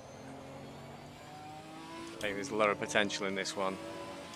Feel it in the liveliness of the way it handles. I feel like the Audi, except the Audi's a lot more to try and control. You'll be able to race this, I think, out of the box. And perhaps if you were doing a full racing season with it, by the time you reach the end of the season, you'd be doing really well because you've really got used to it and started to exploit the potential. I'm losing time here on this lap.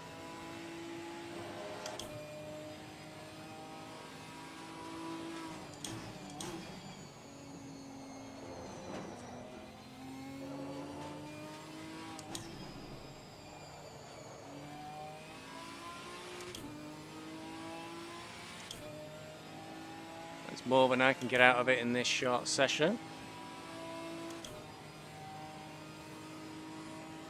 1.6 of a second now down, but we're still down.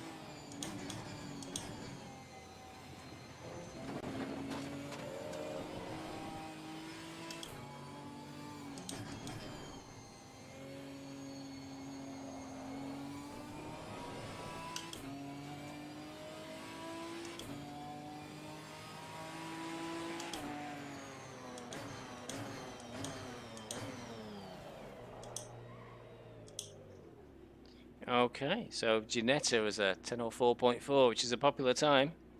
That's the third 10:4.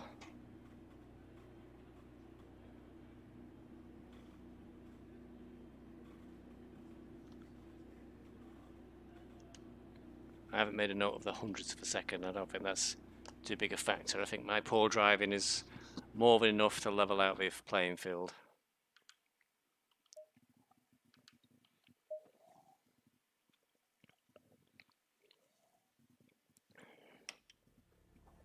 Who's next? Is it KTM time? It is. The other very specialist car here, the KTM Crossbow. I know I've also heard that this has been mullered beyond all belief. They've raised the ride height, so it's 25 foot off the ground. I didn't know Jenson Button was Team Rocket was here. I'm sure those are those colours.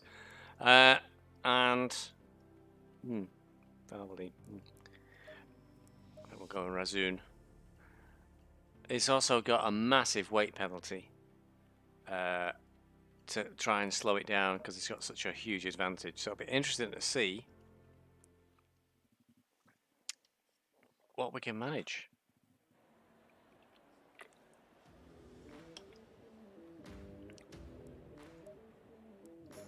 Into aggressive. Got a lot of traction control and ABS settings we can change. Put that 30 litres. Everything can be changed in mechanical grip, no front splitter.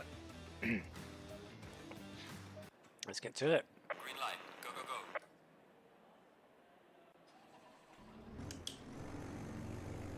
go. Oh, wait a minute. What am I looking at? In fact, that looks really weird. Very strange dash. It's definitely going to help to back away from that a little bit. Okay. Okay, we definitely got to replicate. The dash is down here somewhere, which is not a great deal of use. Okay, very odd. Okay, so we will replicate the dash up again.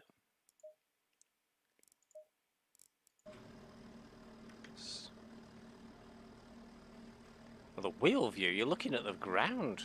I can barely even see in front. Very strange. Look at that. That's not so bad, but I don't like looking at the wheel. So, yeah, we're not too far off that view. But that one, I couldn't live with that. I feel like I'm looking at my knees rather than at the track. Very odd. Right, let's go. Low tire pressure. Stay clear of the curbs. Ooh, I feel like I'm on a boat at sea.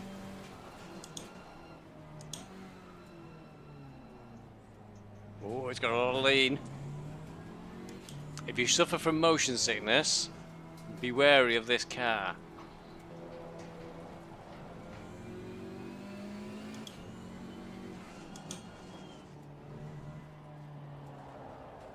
Oh, it's broke free at the rear end then, just going around that corner.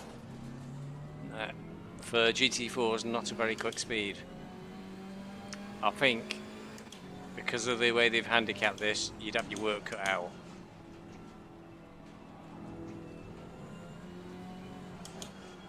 It does feel quick, even though it also feels like it's got no grip.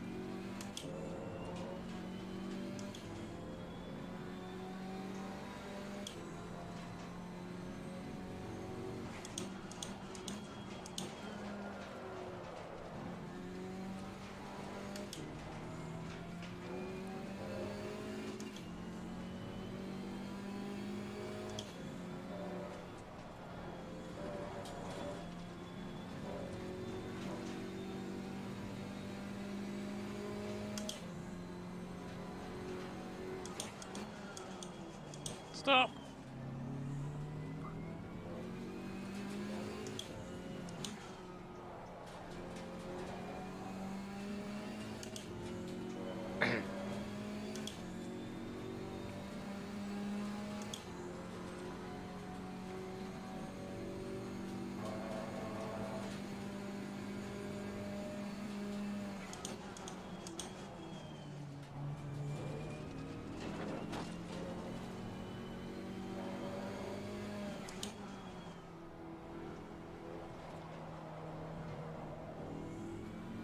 Right then, time to find out how this one compares in my inept hands.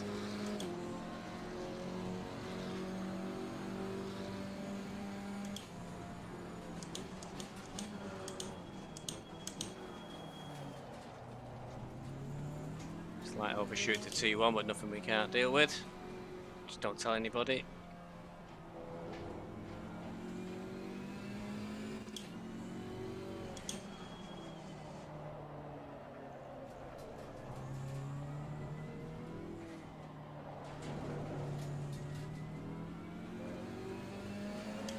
That was a spectacular four-wheel slide, but it won't help a lap time. I braked a little bit early there.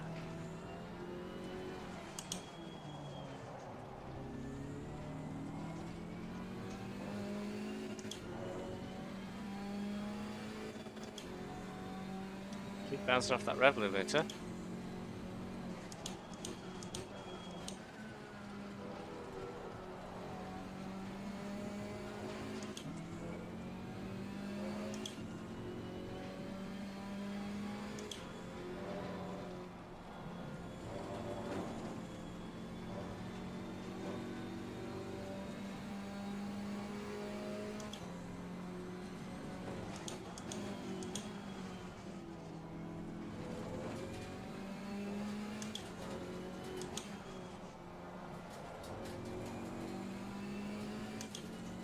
It was okay, to be honest.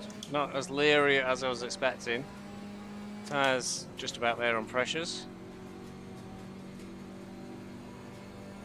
Looking at the way that the left-hand tyres are 26.5, 26.3, the graphic indicates they're a little bit below pressure.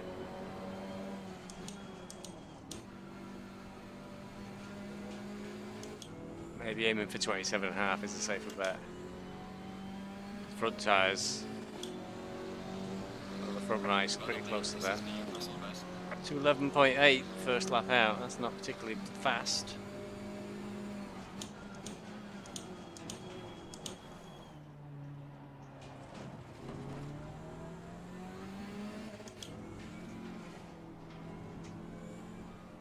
Losing time, quite a bit of time.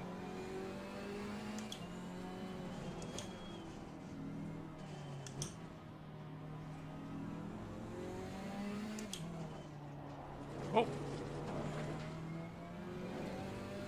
Now we're half a second down.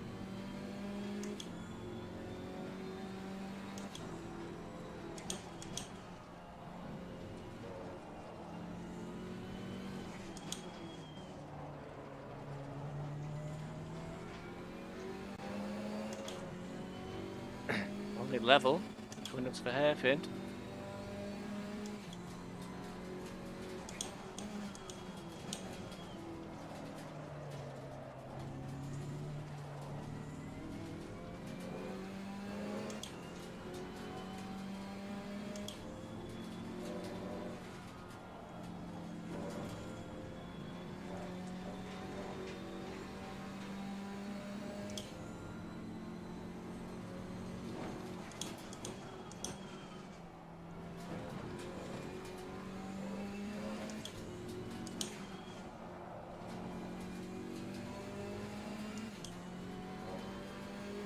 Finally made an improvement, 0.2.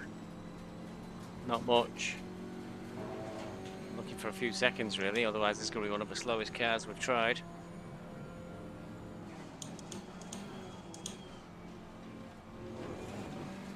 That advantage has been eroded.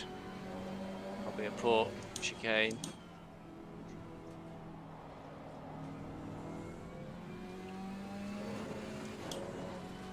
And we made a whole heap of time up in the last corner. Still just a 211.4. Really slow. I think the slowest car actually so far.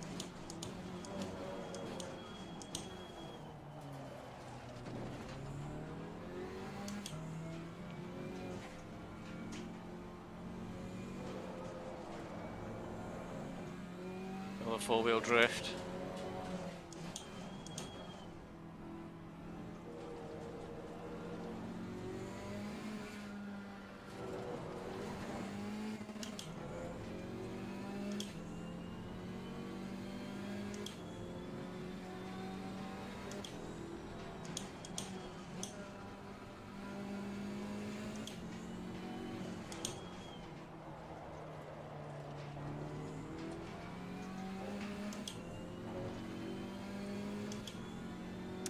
Half second has decayed to quarter of a second, maybe back up to 0.3.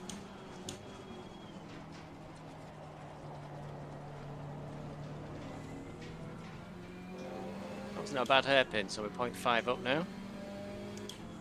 Still nothing to write home about though overall. Held on to that 0.5, moving up to 0.6. That did stay off the curbs and that will actually help you go faster.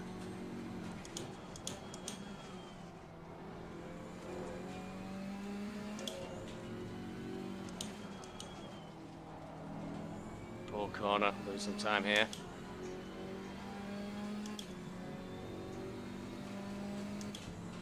Yep, slowly decaying away.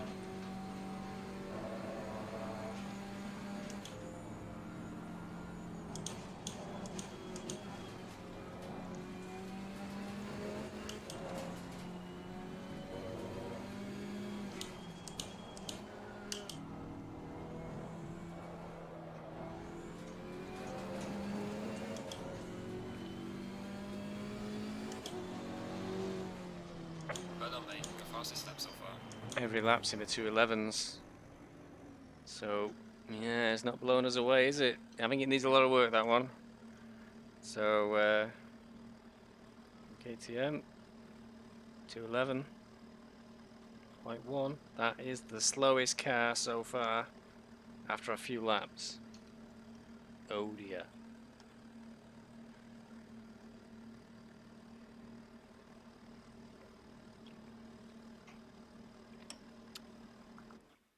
So, okay, it's the, is it the last car? No, I think there's two, is there, to go? Yes, the Maserati and the Mercedes AMG to go. This, I understand, is really a handful. There's only one team. If you don't like Sky, don't get in this car. Yes, word yesterday from the preview events with all the big YouTubers is this is a beast. Watch me find it to be not too bad. Oh, back. Aggressive setup, 30 litres. No front splitter. The usual amount of options for aero. Front anti-roll bar is fixed. Rear anti-roll bar can be adjusted. You can alter the diff. No alteration in bump stop range. No traction control. No ABS. God help me. It's all down to me and my right foot. So expect to find us going backwards into a wall anytime soon. So going to view settings and back away.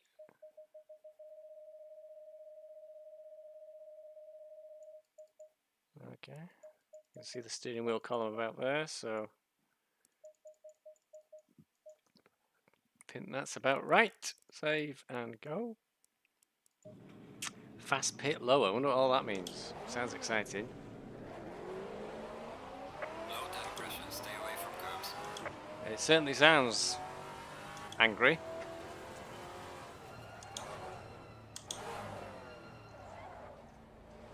No ABS and no traction control.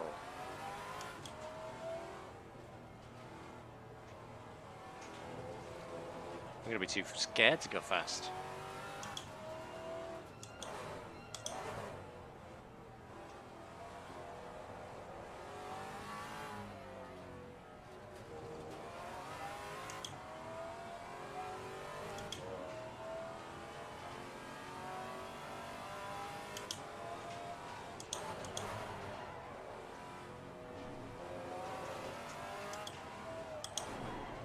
Or you can definitely feel that there's no ABS. It feels more feedback. It feels like it does have ABS because the tyres are scrubbing across the ground. This will be really hard work because I can feel the tyres just keep locking up. So if you wanted to do a long race, preserving your tyres will be your number one priority and very difficult to achieve. If you managed a victory in a race in this, you would feel you definitely earned it.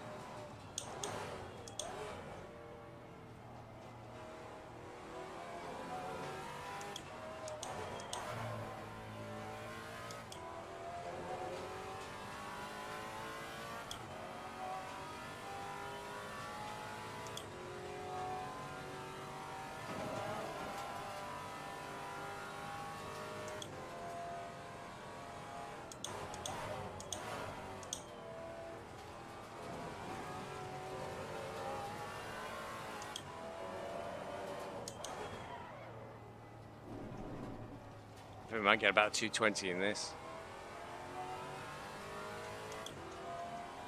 Tyres are still not up to temp. Well, they're up to temperature, but it's definitely not up to pressure. Rear right's 25.7. Rear left 25.7. Shows you how much you come to rely on ABS in the GT3s. You just fly into T1 there and just slam the anchors on as hard as you can. Of course, if you do that in this, you'll just lock up, slide straight off. So I guess if you want to practice best driving, this would be a good car to start in. Although, of course, you could get in any other car and just turn off ABS and stick to it.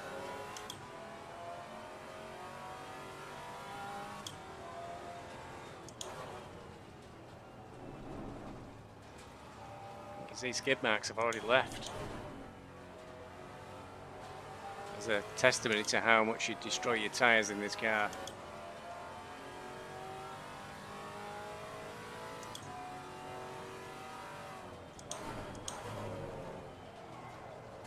Lock up again there, I can feel it.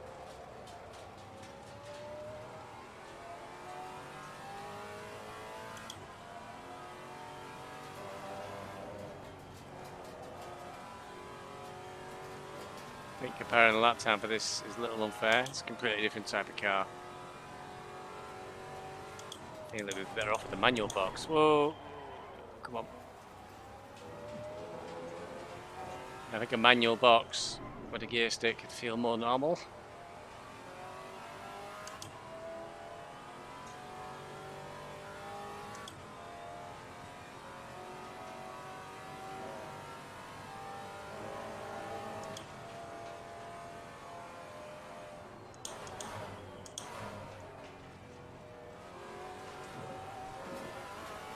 Well, and it's gone. And a low wall. We've got some light damage on the front.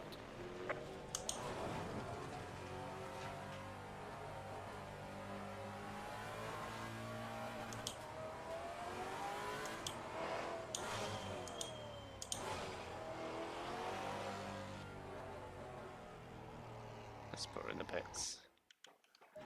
Woo! Okay, one lap and I lost it.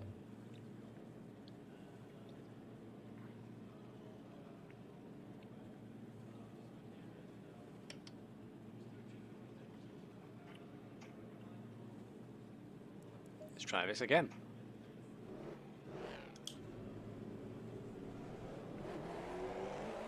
Low tire pressure, stay clear of the curbs.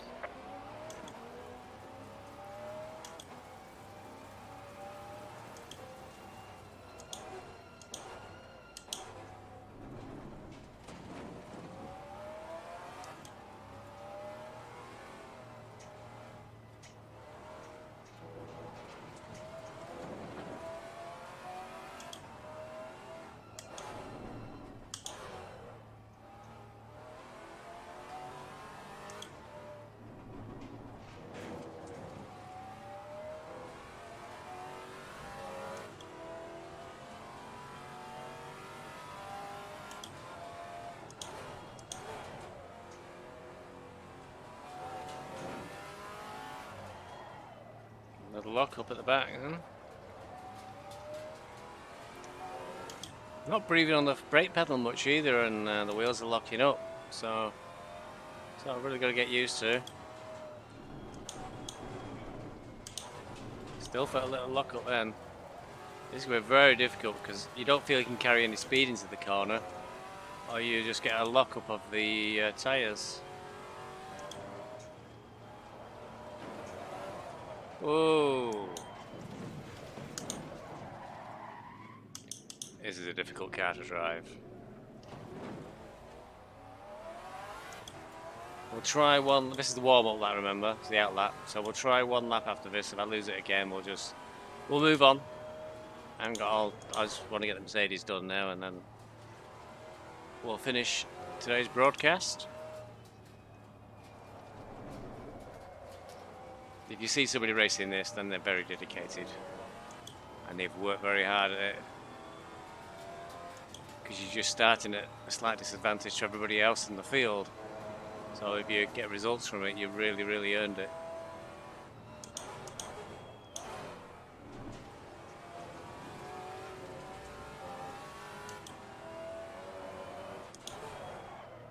a look up.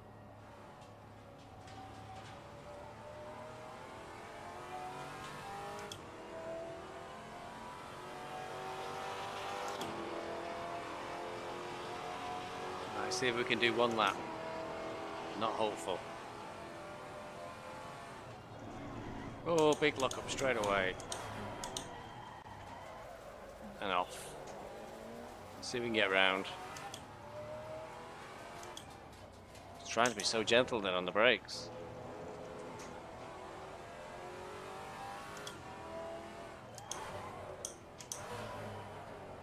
Oh, I think it's a brake, maybe a brake sensitivity setting actually on my pedals.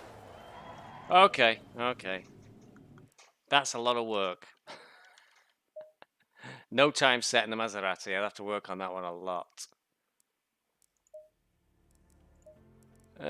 So the Mercedes AMG. I wonder what the difference is between this and its GT3 brother. Bullet Racing. Anything to do with Steve McQueen? Well, that B looks like a Bentley. Who thought that up? That's the Bentley font, isn't it? It even looks like the Bentley with little wings or something. Oh, dear. Oh, old snake skin.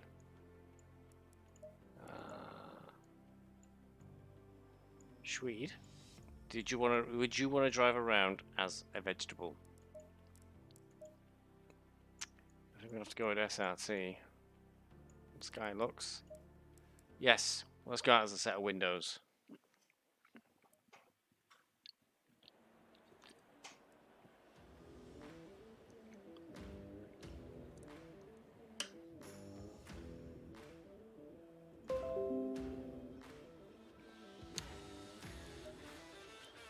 Let's go aggressive. Let's go 30 litres.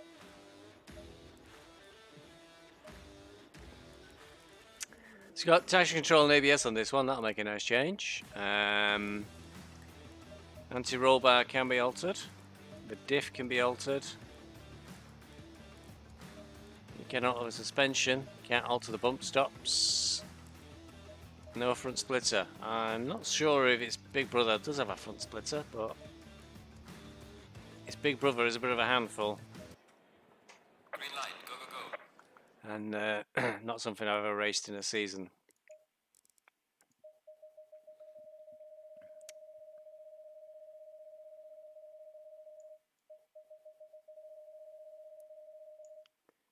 Okay, let's get this lined up to about approximately where my wheel is. About there. Right, save, let's drive. It usually sounds as impressive to the Mercedes AMGs.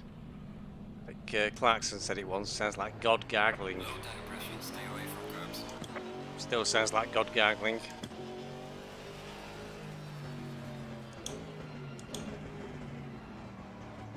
To me, this is one of the most impressive sounding cars in the game.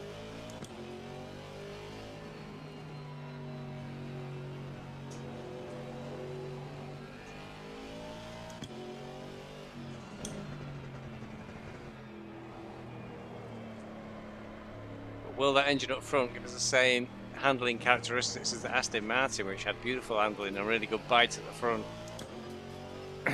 Or not? Can't find out in this first couple of corners because it looks like my tyres are nearly flat.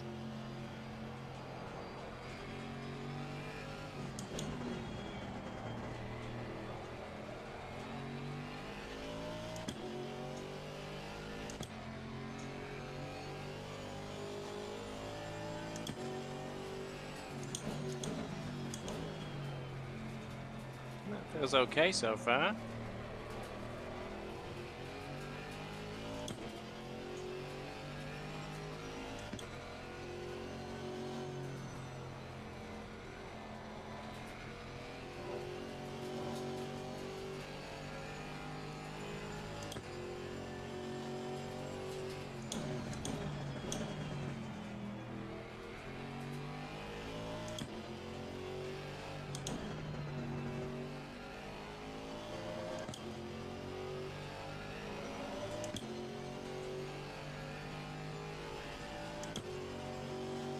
Tyre pressures are still quite low, especially on the left hand side of the car.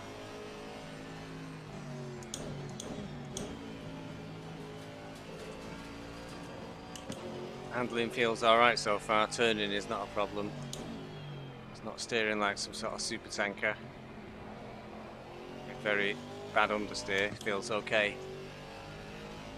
Just don't know if it feels fast.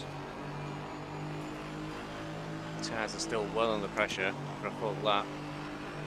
So again, might be a car that looks after its tyres well, like the Alpine.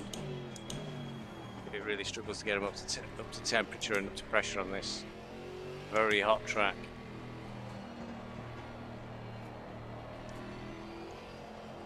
That was interesting. There was a vague wandering around that corner. Lap's been disallowed because of it.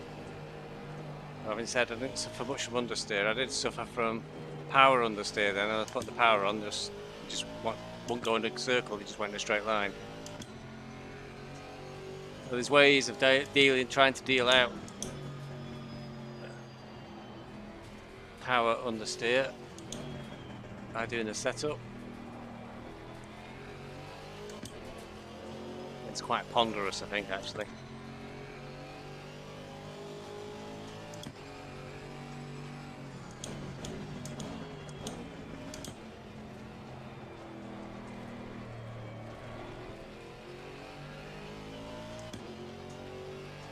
Yeah, it feels slow.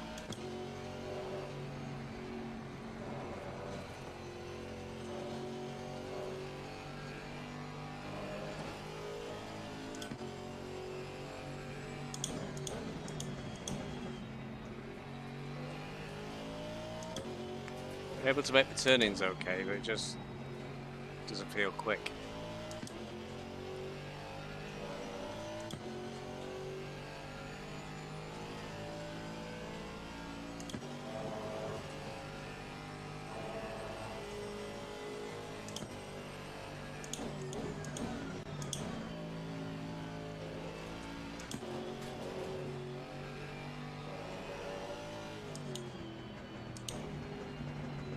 There we go, more understeer.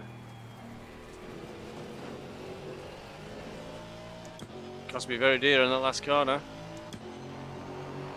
It's 12. That was a really bad lap. But it's partly caused by some of the issues with this car.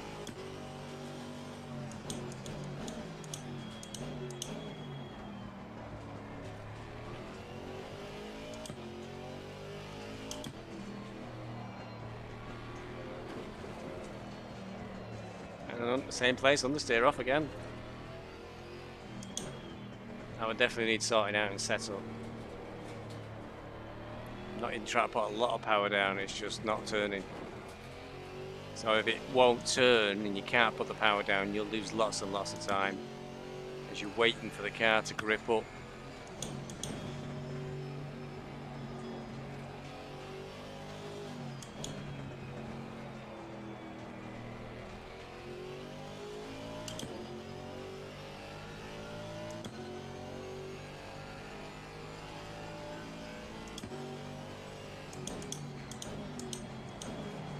Oh, come on.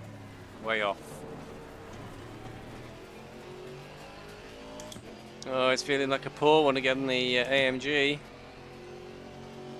Unless it suits your style of driving. I like to have more balanced and in control type of driving rather than running it ragged on the edge, which is I think why I like the Porsche and the McLaren.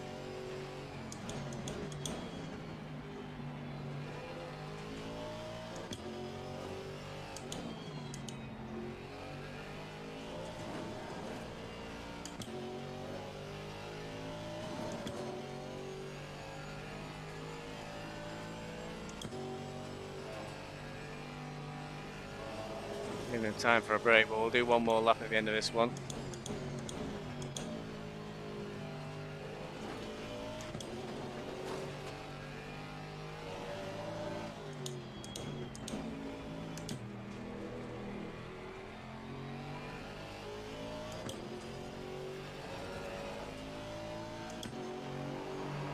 Disallowed lap, but still in 11.8, which is taking the KTM's crown, I think, as the slowest lap today.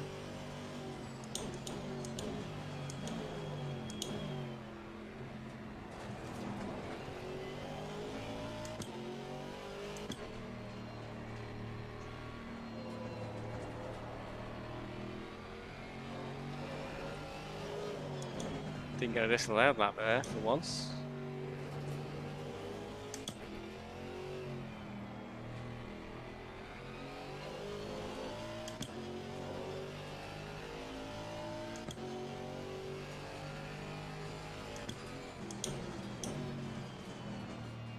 Ren wanted to come round then.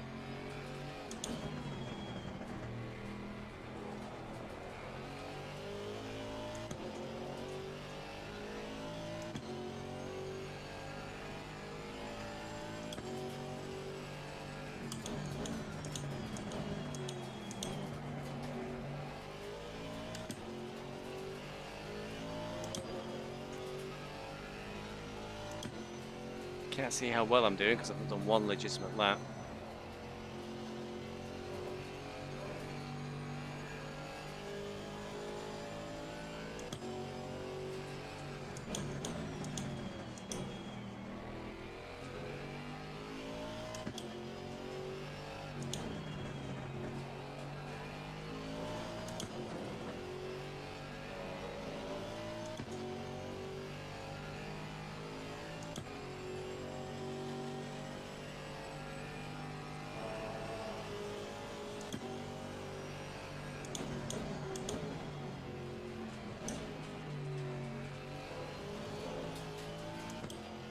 No, it's proving to be very hard work to get around this track.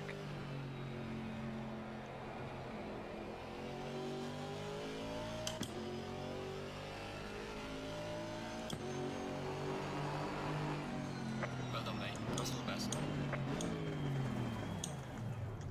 Sounds fantastic for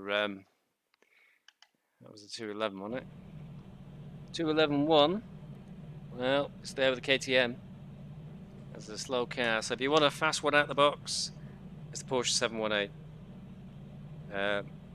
Even in this simple test, it was immediately over a second faster than the closest car, which was the Renault Alpine. Sorry, it was the Aston Martin. And not quite a second faster than the Aston Martin. I managed to get the Porsche to a 208.6 within 5 laps, and the Aston Martin I got to a 209.3. Aston Martin I liked a lot, so the 718 and the Aston Martin. I'm a bit of a McLaren fan, but that was slow. But that was the first car out, so that might go faster with a second outing. Other than that, they're all pretty close to each other. They're all 211s. I couldn't get a lap out of the Audi. I could not get a lap out of the Maserati. So those really to be explored. I got a disallowed lap of a 211.0 from the Audi. But if you want an out-the-box fast car, Porsche all the way. I could have said that even before these came out, you see. So I hope that's been of any use to you whatsoever. I hope you get the DLC soon yourself and you can enjoy it. Keep an eye open for the Apex Online Racing League for GT4s. They're setting it up. They've already got test servers running now for sample races. I believe there's going to be a social race on Friday, but I'll be getting ready for the endurance at Laguna Seca this weekend. I won't have time for doing GT4 races on Friday night. But Friday night's going to be GT4 racing night. So if you're interested, look up Apex Online and sign up for the league. Thanks for watching. Catch you later.